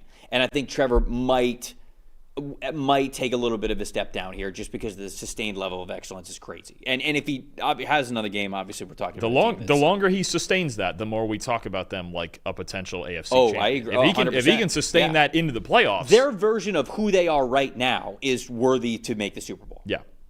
So if they keep playing like this, they're worthy of making the Super Bowl. No doubt about it. The Saints are traveling to Tennessee to take on the Titans. Saints coming off a win. Titans coming off a win. Kind of a low-key fun game. Low-key fun game indeed. Who do you got on the Titans side of things? I think you look at just Cam Ward, obviously, as the center of it all, right? Coming off by far his best game of the season, an 88 passing grade against the Chiefs in Week 16. By far his best game of the season. 3 big-time throws, also tied a season high. But we talked about on Monday, this Saints secondary with what guys like Jonas Sanker at safety and Kool-Aid McKinstry at corner are doing. And Brandon Staley's really put together a fun defense. They're disciplined in zone coverage. They're aggressive in run defense. I think the big thing for me is, can Cam Ward put together a second really good week against what's an emerging Saints secondary that since Week 10, they're second in the NFL in coverage grade. Now, they haven't played a murderous row of quarterbacks, and they've allowed the fewest passing yards in the NFL since Week 10. And we know the Saints' run defense up front, especially at linebacker there with Demario Davis, has been really good. So, a couple of questions for the Titans offense, and it's really just, can you stay hot? Can Tony Pollard stay hot in the run game and get behind this offensive line and create on early downs? And then, can Cam Ward keep creating these passes downfield that he did against Kansas City last week? And although they were a bit banged up, there was still a good chunk of starters out there for that Kansas City defense. It's not an easy task. Took him the first half to get it going, really, but I think you have a really interesting matchup of rookie quarterbacks here. Let's see if Ward can stay hot against a very, very hot defense, especially in the back end of their defense. On the Saints side of things, over the last month, their offensive line, 72.7 passing grade, 19.6 pressure percentage allowed. Every offensive lineman has a pass blocking grade over the last month above 60. They're playing pretty well as a team. So this offensive line is playing really well overall. I think even individually they're playing pretty well. They've got young guys on the offensive line that are really stepping up, and I think that that's meant a lot to what we've been able to see from Tyler Shuck. Now, I don't think Tyler Shuck's been phenomenal, but the rushing element that he has brought the Saints has been so needed given the fact that they have not had that dynamic ability and all the injuries that they've had from their running backs out of the backfield. So him being able to add that element of athleticism has been huge for them. He got a ton of work in the passing game in the first half and really just throughout the entire game last week in their win. We saw Chris Olave really step up. That chemistry is coming together. So it's been fun to watch this Saints offense with Tyler Shuck. I mean, they're in a situation where are they picking right now? They're picking eighth. I think it's somewhere in that back because they have 5 wins now. And they're honestly, picking eighth. They're playing Tennessee and Atlanta their last 2 games. This team could finish 7-10. They could very well be picking like 12th or 13th. Yeah. Which is crazy to say about where we were with the Saints, who were at one point picking number 2 overall. But that just goes to show how much, if you have a quarterback who could play pretty well, what they could do for you. And obviously you're playing some easy opponents here. I'm picking the Titans. I'm going with the Tennessee Titans here, mainly because you went with the Saints, and I need a coin flip type of game with 2 teams that have been bad through most of this season who are playing well as of late. I'm going to go with Cam Ward. Cam Ward almost had an elite passing grade last game. It was his highest graded game of his NFL career. I think he's feeling it right now with this game being in Tennessee. I think they're motivated. This is a very young, motivated team. They're not here to take wins for granted. It's not like this is a veteran team who had a lot of playoff experience and now they're out of the playoffs and the motivation's not there. Their motivation is just kicking up right now. They're having success. They're winning football games. I'm going to take the Titans here, 23-17, to win this game. I think if you were going to pick 2 teams that are completely out of the race and just have been out of the race basically since the beginning of the year to play each other right now the way they're playing, it would be these 2. There is some talent on these 2 teams that is starting to emerge, and I think especially on New Orleans' side with the way their defense is playing. And as far as draft positioning goes, I just don't think it matters as much for these 2 because they don't care. They don't need quarterbacks, and if they're looking to add defensive pieces, they're not going to have a problem with that in this draft. One guy I want to mention on the Saints offensive line, Kelvin Banks, the rookie left tackle. How about this? Since week 6, got the 17th best PFF grade among qualified tackles. He's really played a lot better as the season's gone on, looking like a cornerstone for them. I'm going to go with New Orleans. I think we're getting a really good football game. I do think it is going to be tough on the road, but I'll take the Saints 21-20. I think it's going to be a fun one. This is a sneaky one that when we're here in the office watching the games, and we've got to like maybe pick one of the games to be on the bigger TV, it's going to be like, what about this one? What about Saints Titans? And you never think about it before, and this is actually going to be a pretty good game here. Just don't put Jets Patriots on there. I don't. No, that one's going to be on the back TV. I don't need the big screen. That one's going to be in the back of the room. Oh, good. The one I can't see. Yeah, good, correct. Perfect. Correct. Okay. Away from where all the other TVs are, and then every now and then you'll go, oh yeah. No, I probably won't. All right, and then we'll turn back around and watch the other games. Drake May's got how many touchdowns? 7. Okay, cool. Yeah. Cardinals and the Bengals here. Bengals hosting Arizona. Thoughts on Arizona's offense here in their current state? I mean, the obvious is the obvious. Trey McBride is their best player, and actually he got relatively shut down last week against Atlanta, which I thought was a big reason they only scored 19 points and lost that game. But you're talking about going against a Bengals team, a Bengals defense that all year has struggled against tight ends. The most receptions, yards, and touchdowns allowed to tight ends, and you see Trey McBride's numbers there, 86.2 receiving grade, third best among qualified tight ends, that 1,098 yards, leads all tight ends. And remember how long it took him last year to score a touchdown? Well, he's got 10 of them this year. So, I mean, that's really going to be the goal here for the Bengals is do you have any way to be able to contain Trey McBride? Because I do actually think we have a good battle on the outside with Marvin Harrison and Michael Wilson going against a Bengals group of corners that I would argue has been the best part of their defense this year. But it's going to be about these linebackers and safeties keeping track of Trey McBride, not biting on play action because they're one of the worst teams in the NFL covering play action passes. And McBride plays a big factor in that. And I also think he's just going to want to have a better game than he did last week against Atlanta because it was a really tough outing. And again, I think that was a big reason they lost that game. On the Bengals side of things, very simple. Burrow's back. That's about it. Good player. Over the last month, 90.1 passing grade as a team. 80.2 pass blocking grade as a team. It's just unbelievable how much more confident this team is when Joe Burrow has the ball. And I looked it up because I was like, oh, was Burrow just getting it out of his hands super quickly? And it's like, okay, well, there's not a lot of pass blocking that is involved here when the ball's coming out super quick. Not really. I think it's like 2.6, 2.7, something like that. It's not like it's not like it's a 2.4, right? And the offensive line really doesn't have to do anything. I think it's just a matter of the confidence and the execution level that the offense has in the passing game now that Joe Burrow's back there. So with him playing the way that he is, I mean, dude, they put up 45 points last week. What were they? 5 for 5 in the red zone? 6 for 6 in the red zone? Something crazy?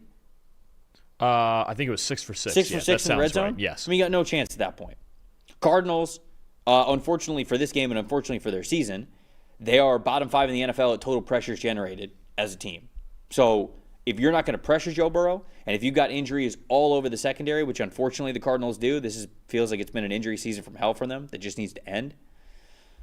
This is an easy one where I'm taking the Bengals here. Bengals 31, Cardinals 23, final score.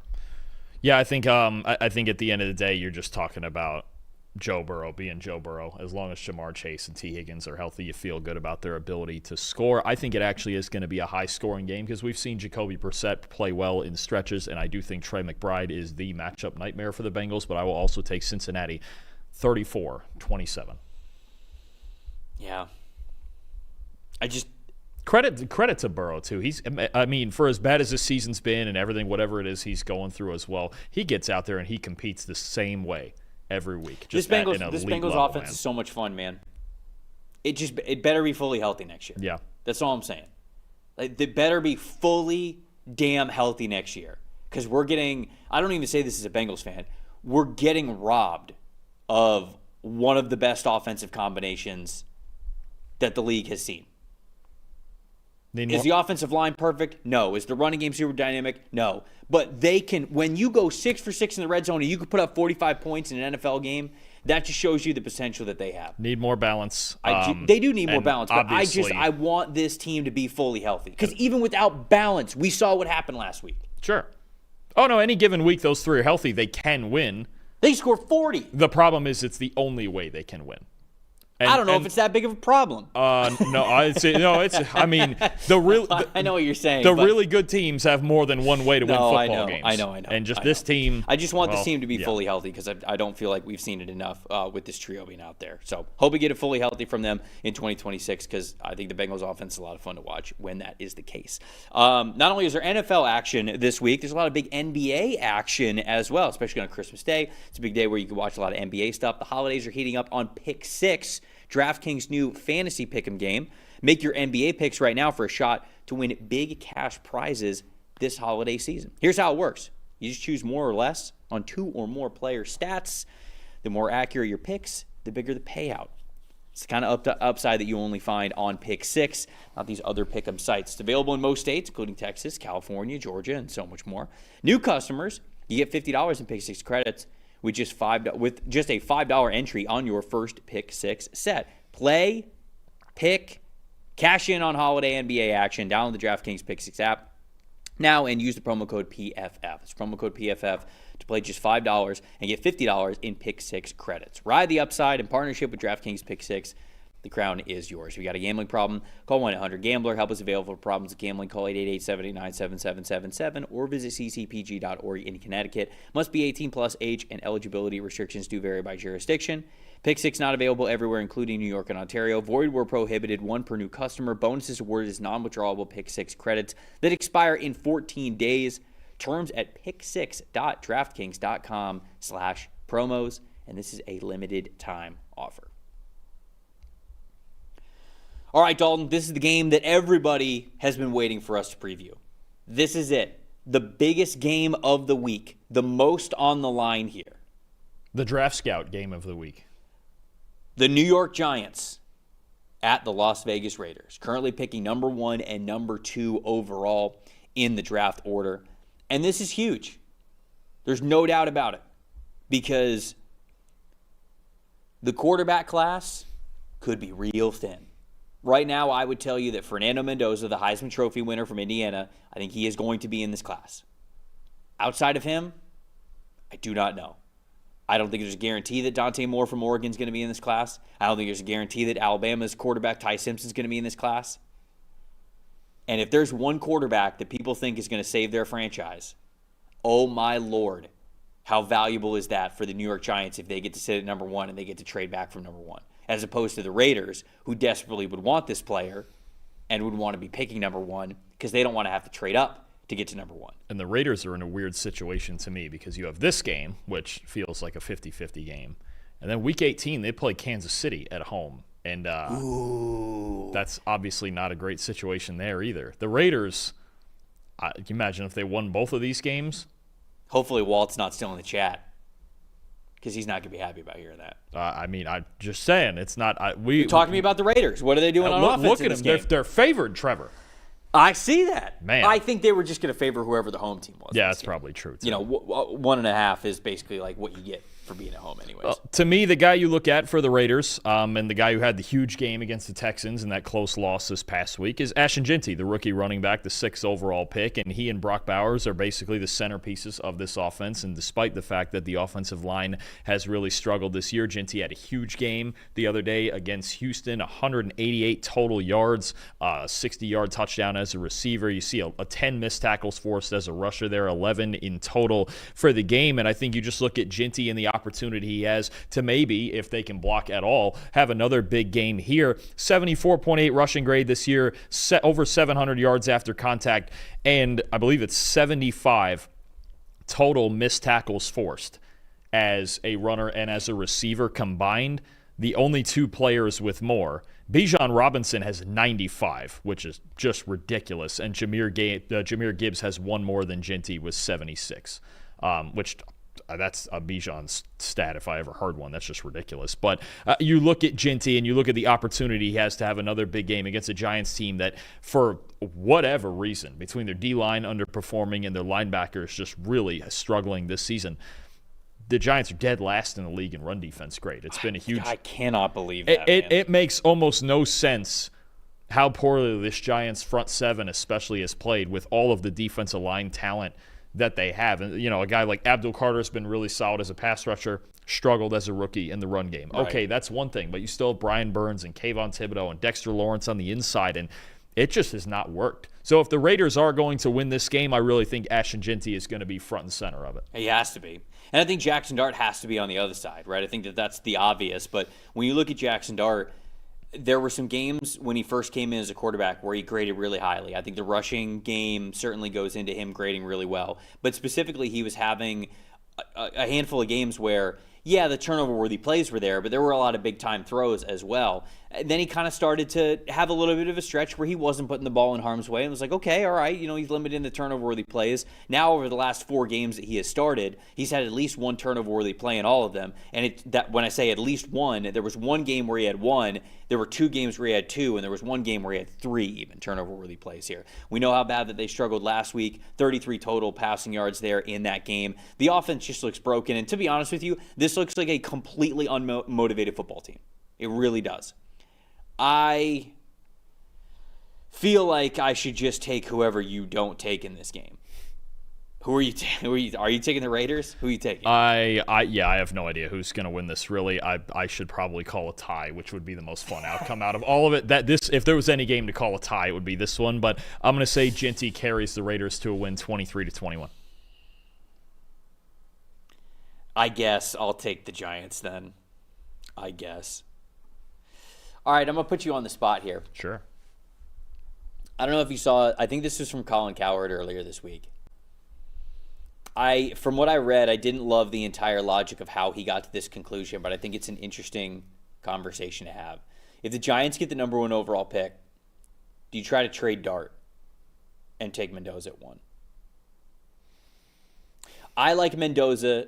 While you think about it, I like Mendoza as a prospect more than I like Dart. I was lower on Dart than I feel like most people were. Agreed. I felt as though he had sort of like a big player bust type of an approach and mentality to the game that I think gets you in trouble a lot. I think he had good athletic ability, but now unfortunately we're sitting here like, okay, well, is the best case scenario for Jackson Dart going to be Baker Mayfield and the player that he is? And we're knowing that like these are the struggles that Baker Mayfield has, where he's always going to be this guy who's like, yeah, he has the big time throws, but he kind of has the turnover worthy plays too. When it looks good, it looks great. You love rooting for him. He's got that rushing ability to him, but he has so many concussions this year as well that now go into what is he going to be next year and the long-term outlook of his NFL career. Because I think that whoever comes in is the head coach is going to look at Dart and say, hey, man, we want you as part of the rushing game, but you're not going to be like a big part of the rushing game like you were when you were bashing heads with Cam Scatterbo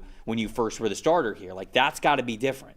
So you're going to take the rushing element a little bit out of what he does, and maybe you say that, again, Baker Mayfield is sort of who he is at the ceiling of like what you could hope that Jackson Dart is. Obviously, the worst case scenario is that he's too much of a turnover-worthy play guy and he fizzles out of the league quicker.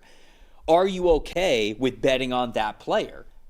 And when I say betting on it, I mean if they have the number 1 overall pick, you have the ability to pick Fernando Mendoza here.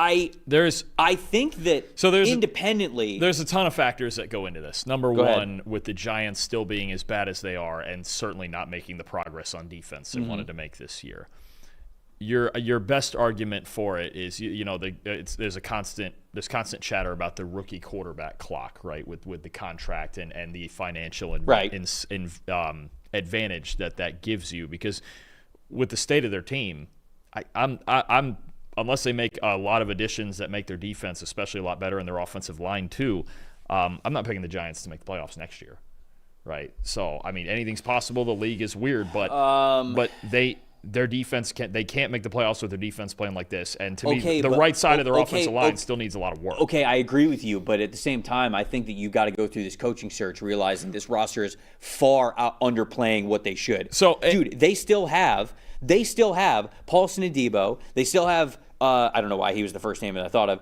They still have Dexter Lawrence. They still have Brian Burns. They still have Kayvon Thibodeau. You have Abdul Carter.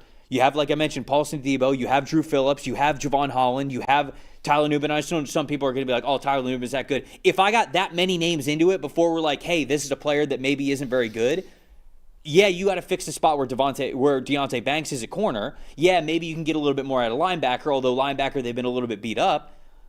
You got Malik Neighbors coming back. You've got Cam Scatterboot coming back. The offensive line's got to be a little bit better, but if you bring back Jermaine Illuminor, who's been okay this season, you have Andrew Thomas. Hopefully you get a little bit better in the offensive line. You just raise the ceiling. I kind of disagree with you there. I mean, the person who takes this job shouldn't be looking at this job as like a 2-3 year rebuild. You've got players on the roster. They're just unmotivated and poorly coached right now. Yes, which is where, I mean, if you're taking the biggest example of what you're talking about, really, it's the Chicago Bears and what they're doing.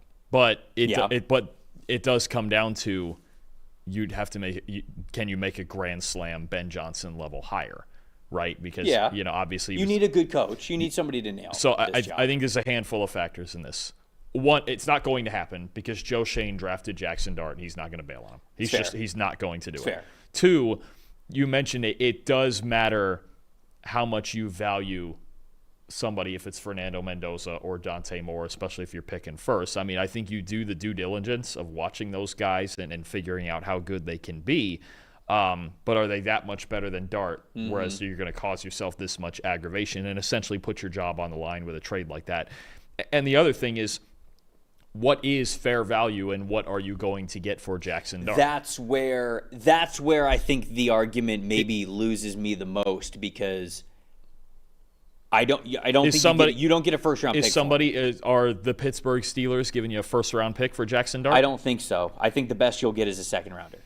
At that point, especially because of the injuries. At that point, is it really worth the upheaval and then even the intangible part of this Giants team? Despite all their struggles, they've really bought in on Jackson Dart as the leader of the team. Mm-hmm.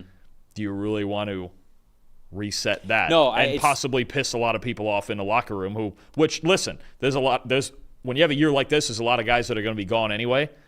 But do you really want to piss off the core of the team by getting rid of a quarterback, the one guy who made them believe in anything this season? Sure, I think that's fair, but at the same time, like, if you piss off the roster and then you start winning a lot with Mendoza, they're going to forget real quick. Because this is not trading Jared Goff for Matthew Stafford.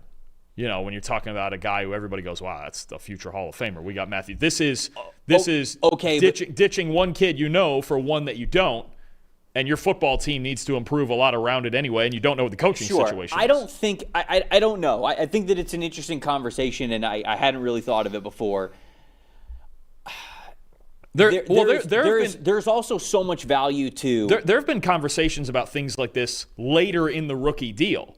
There was even the Cardinals did it with Rosen. They picked Rosen 10th overall, and then they drafted Kyler at 1 the next year. Yes, but Rosen was just awful. I mean, Dart passed for 33 yards last week. Yes, I'm pretty sure Rosen passed for 33 yards every week. But I'm saying the conversation is worth having. I think it would be more likely to be had if this was after Dart's second or third year. This conversation was kind of sort of had with Brock Purdy for a minute, where it's like, is it worth paying this guy $50 to $60 million? Now, this is earlier in the clock. We're 1 year in. It's not going to happen. Joe Shane is still there. Jackson Dart is his quarterback. It's just not going to happen.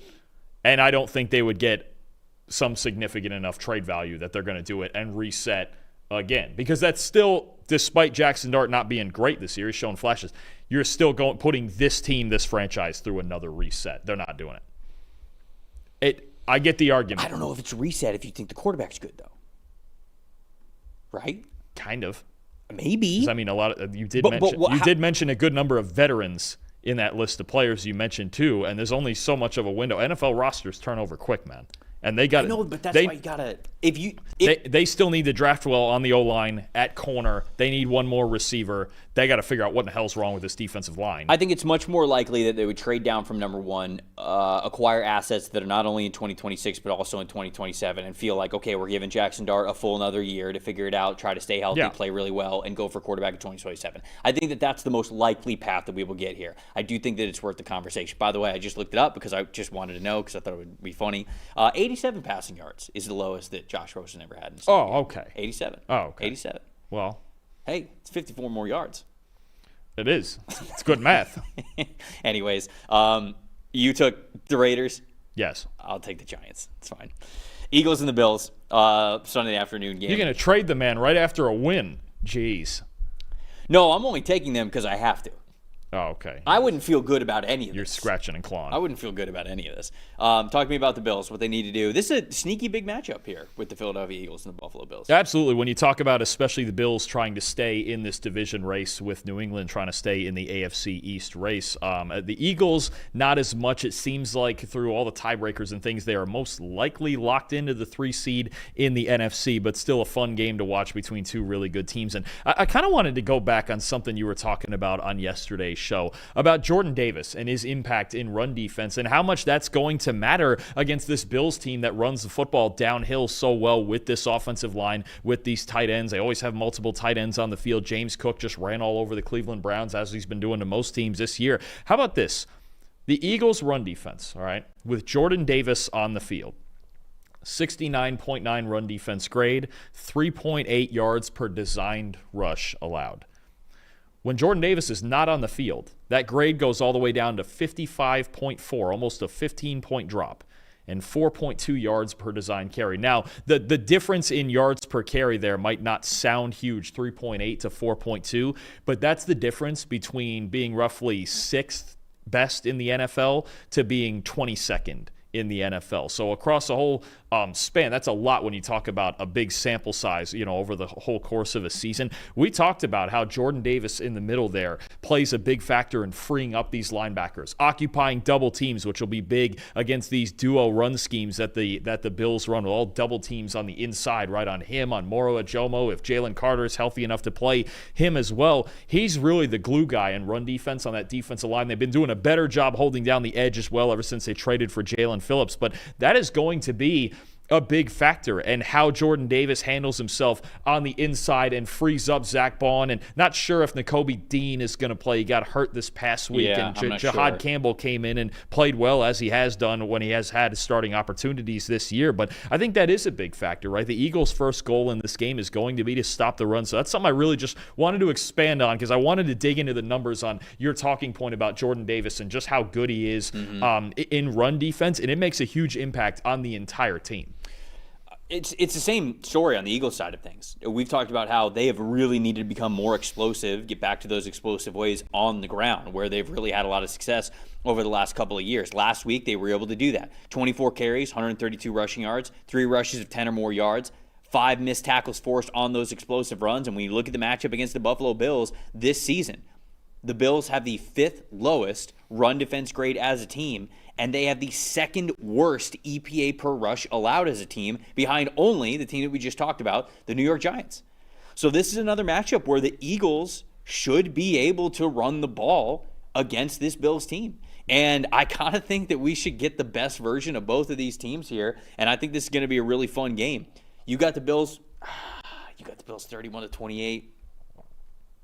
I had to take them at home. I think in Philly, I might actually take Philly, but the Bills at home, they've still only lost 1 game, and it was that Patriot game. No, the Bills are going to win. I want to take the Eagles, but the Bills are going to win. All right, 27-23, I'm taking Buffalo. All right. I'm going 31-28 Bills. I think both teams. I think Jalen's also really good at those like one-on-one ball opportunities, and the Bills just play so much zone. Yeah. They just play so much zone. So I think the Eagles are at their best when they're a run-first team, and then they could take the deep shots against man coverage. I don't think they're going to see a lot of man against Buffalo. Whichever team can get under center and dominate the line of scrimmage, they need this level of performance that they just got against the Commanders from Saquon Barkley. He can win them this game. And you mentioned it, Jalen, against zone coverage and some of the disguises that Sean McDermott and Bobby Babich are going to throw out at him. He hasn't been great this year with that. Bobby Babich, elite coaching name, by the way. Absolutely. It just sounds like a defensive coordinator, yeah, doesn't Bobby it? Babich. I don't know. Yeah, exactly. The alliteration's always great. The one thing, too, if you're the Eagles running the football, basically the way that you have to run the ball in the Bills, and there's plenty of ways you can do it, but just give Greg Rousseau the Myles Garrett treatment. Just don't run right at Greg Rousseau, and you're going to be just fine. So they need balance. Whichever team, in all likelihood, whichever team runs the football better is going to win this game. I'm going to take Buffalo at home. They're still very hard to beat in that building. Chicago Bears taking on the San Francisco 49ers on Sunday Night Football. What a game this is, right? A lot of one-seed implications on the line between these two teams that are not in the division, don't know each other super well. The Bears finished last year in the division, right? Correct. Because all three of the and other the teams. Niners finished last. So that's how we got this matchup. Yep. These were the teams that finished last in their division last year, who are right there for the number 1 overall seed, coach of the year, all of that there for this matchup. This one's in San Francisco. What do we think about the Niners coming off of a red-hot offensive performance against the Colts? I think Brock Purdy is just raging hot right now in his last 3 games. You look at his last 3 games, and you saw it with 5 touchdown passes last night against Indianapolis. How about a 94.2 passing grade in his last 3 games with 6 big-time throws and 1 turnover-worthy play? And the one thing that he has been, and this offensive line is playing really well, he has been protected. He's been allowed to make plays outside the pocket when he needs to. 3.38 second average time to throw over the past 3 weeks. He's had all the time in the world. Obviously, he's made throws in rhythm. They're really good in play action, as always, with Kyle Shanahan. The connection he has with George Kittle, Christian McCaffrey, like you mentioned, in the passing game. Jawan Jennings has obviously been really good this year. So even without Brandon Ayuk for the entirety of this season, they have found ways to produce in the passing game. Brock Purdy is playing his best football right now. And the Bears, the best thing they do defensively is create turnovers. But it is not consistent, okay? And when you look at the Bears' coverage grades, right, it's great that they force turnovers, but in between, there's a lot of struggle. Even when you look at the days that they have had their best coverage grades, okay, you ready? Their top 5 coverage grades this year have come against Geno Smith, Spencer Rattler, Shedeur Sanders, game last week mostly played by Malik Willis, and Mason Rudolph. When this team has to face good quarterbacks, I think we still have to have major questions about their pass defense. That's going to start, I think, this week. When you talk about this game, they still have to play the Lions again in Week 18 in a game that maybe doesn't matter as far as them making the postseason, either team, but you still want to see how they'll respond to Jared Goff and that offense that's still really good. And then in the postseason, you're going to play great quarterbacks, as a lot of them make in the NFC playoffs. So I think it is going to be a question to see how the Bears' pass defense holds up against Brock Purdy, who is right now playing his best football. Yeah, I think we talked a lot about Caleb Williams over the last 48 hours, really, since the incredible throw against the Packers and everything, and just his performance in overtime in the fourth quarter and all of that. But we brought up on Monday's show, there were still 3 quarters that were played before then, and Caleb wasn't very good in those. He had a 50.1 passing grade through those first 3 quarters. So I looked into it a little bit more. I was like, okay, well, Caleb seems to kind of come alive as the game goes on, which I think is good. But over the last month, he's got 1 big-time throw in the first quarter. He's just not somebody that starts off really hot. And unfortunately, I feel like you're going up against an offense that we talked about what a machine they are right now with the 49ers. And if you get too far down on the scoreboard, if you're not controlling the ball the way that you need to, if you're not having those big-time throws in the first quarter to really set the tone and put up some points, I think that maybe this game could get away from you. So where I want to give Caleb his credit for how he has finished games and played games, and obviously the one in overtime is the most recent example. The lack of aggressiveness and big-time throws in the first quarter, is something that I think really matters here for this matchup. This is another game where it's 2 good teams. I want to be different, but I just think the 49ers are going to win. I just think the 49ers are going to win this game. How many games different am I than you? Let's see. Giants and the Raiders, Titans and the Saints. Ravens. You took Green Bay, and you have Houston. There are 4 so far. All right, I got enough. Take a 5th one. Try to tie it up. No, I got enough. I'm going to take the 49ers. I'm taking the 49ers here. I think they're going to win the game. I just think they're playing too well. I agree. Long road trip. The Bears are going to have to dominate on the ground, and despite a thin defensive line that isn't great for San Francisco, and the pass rush especially has struggled, their second-level defenders do such a great job of preventing yards after contact and explosive runs. If the Bears are going to win this game, their offensive linemen have to get to the second level and cut off these linebackers and safeties so they can get explosive runs going. And then, like you mentioned, Caleb is going to have to be more consistent. And I think it speaks to how well Ben Johnson has coached this team through all these games, that there is still so much that they can improve upon on their team, that they could be much better than this, and they're already 11-4, right? Big thing in this game, too, is just who's going to get pressure. These are two pass rushes that are just not great. The 49ers have the fewest sacks in football. The Bears really only get home when Dennis Allen starts blitzing. I'm going to take San Francisco, though, 31-24. Their offense for the full 4 quarters of games lately has been on an absolute heater. Within the last 30 seconds, I've switched over to the Bears. Oh, you're doing it. But now within the last 10 seconds, I've switched back to the 49ers. Late season decisions, man. It's tough. Trying to catch up in the standings. Get desperate. Don't get rattled now, Trev. You still got a whole week. You got all the postseason. We got a long way to go. I'm going to take the Bears. Wow. I'm switching it. I'm Wow. taking the Bears. I'm taking the Bears here. I always get worried about the Brock Purdy just like lollipop passes, and I feel like a lot of teams don't have the ability to take advantage of it. I think the Bears kind of do. The last-minute switch. So I'm going with the Bears here. Wow. Last game, Falcons and the Rams. Rams traveling to Atlanta to take on the Falcons here. Talk to me about the Rams offense. What are they doing in this one? Matthew Stafford is just Heard of him? ridiculous against the blitz. Likely league MVP. 2 weeks ago, good race. Drake May, Josh Allen, Sam Darnold. Who else am I missing here? Somebody else I'm missing. Puka Nacua? Puka Nacua? Maybe his own He's teammate. not going to win it. Jackson Smith and Jigba? No. George Karlaftis? No. Patrick Mahomes? Patrick Mahomes?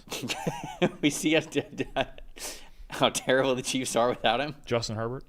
I mean, Justin Herbert, unironically, is actually in that conversation. He's not going to win it, but you look at how much he does for that team. He's unironically should be in that conversation. Tristan Wirfs? I'd be in on that.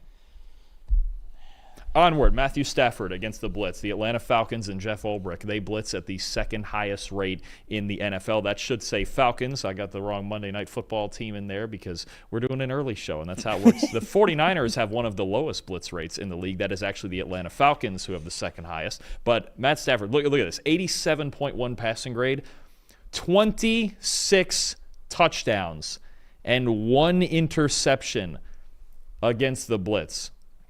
Trevor, do you know how many touchdown passes the next closest quarterback has against the blitz this season? Take a guess at the number. Matt Stafford has 26 of them. I'm guessing it's a lot because you're asking. You can guess whatever you want. She has 19. The next closest quarterback is Caleb Williams with 14. Boy. And Matthew That's pretty nuts. Stafford has 26 touchdowns against the blitz. Damn. That is where I would be worried. impressive. And the problem for Atlanta is their pass rush grade, pressure rate, everything like that is so much higher when they do blitz as opposed to when they send a 4-man rush. And look, Jalen Walker and James Pierce Jr., the 2 rookies off the edge, have been solid this year. I think they're definitely going to get better in the next couple of years of their career. But this Atlanta team's still a bit below average when they only send 4. They're going to have to send pressure against this offensive line and to try to disrupt Matthew Stafford's timing because that's how their defense works. But he's just been carving it up all season, right? Again, 87.1 passing grade, 3rd behind Jordan Love and Lamar Jackson this season. So, I mean, Stafford's been tearing up everything. It's why he's likely going to win the MVP. But him against the blitz in those obvious passing situations are going to be the key to this game. On the other side of things, Kirk Cousins against the blitz is another talking point that we've had so many times throughout this season. 84.1 passing grade when there's no pressure involved. It goes all the way down to a 55.4 passing grade when there is pressure. Now, unfortunately for this matchup, Dalton, the Los Angeles Rams, 3rd in total pressures generated, 3rd in pass rush win percentage. Not great. I think it's as simple as that. They're going to pressure Kirk Cousins a lot. He's going to have to deal with a ton of pressure. And he doesn't play particularly well under pressure. So, I think the Rams win this one. I think the Rams win this one easy. I'm going to go 33-20 is the final score here. It's on the road. It's a weird spot where the Rams have to avoid a letdown after that last loss. And it's funny because they've lost 4 games. There's a very good chance they could end up the 5 or the 6 seed in the NFC and have to play all their playoff games on the road. And yet after each of their 4 losses, I never feel any worse about them. I don't know if at some point we should. Right. It's just that division is no, so I don't good. Either. I mean, I don't either. The Eagles, right, on a blocked field goal. The San Fran game in overtime. The Panther game, which is the Panthers playing the perfect game they could to win. And then the Seattle comeback last week. I mean, I don't feel any worse about the Rams. I might feel a little odd going into the postseason if they have to play all their games on the road, and right now it looks like they may have to do that. But they're better than the Falcons, 28-17. All right, so I'm different. You flip into Atlanta? No. I'm definitely not flipping to Atlanta. You took the side. So like I got you were gonna 5 think games. about No, it. I got 5 games that I'm different than you, and I feel good enough about it. What a fun week of games that we have coming up. We've got the Christmas Day games, the Saturday games, the Sunday games, the Monday games. So much NFL action, all leading up to Week 18 for setting up a lot of do or die scenarios. It's going to be a lot of fun. If you guys haven't gotten yourself a Christmas present yet, what better Christmas present than get a PFF Plus subscription for 30% off? Holiday 30 is how you can do that. Get yourself that Christmas present, get 30% off a full PFF Plus subscription. You can see all the grades, all the premium data that we have, the fantasy tools, the betting tools, the NFL draft tools, all of that great stuff. Holiday 30, and as you could tell by the name of the promo, it's not going to be around very much longer. So if you haven't gotten it yet, now's the right time. Holiday 30, promo code 30% off. Appreciate everybody watching this accelerated early episode of the preview show.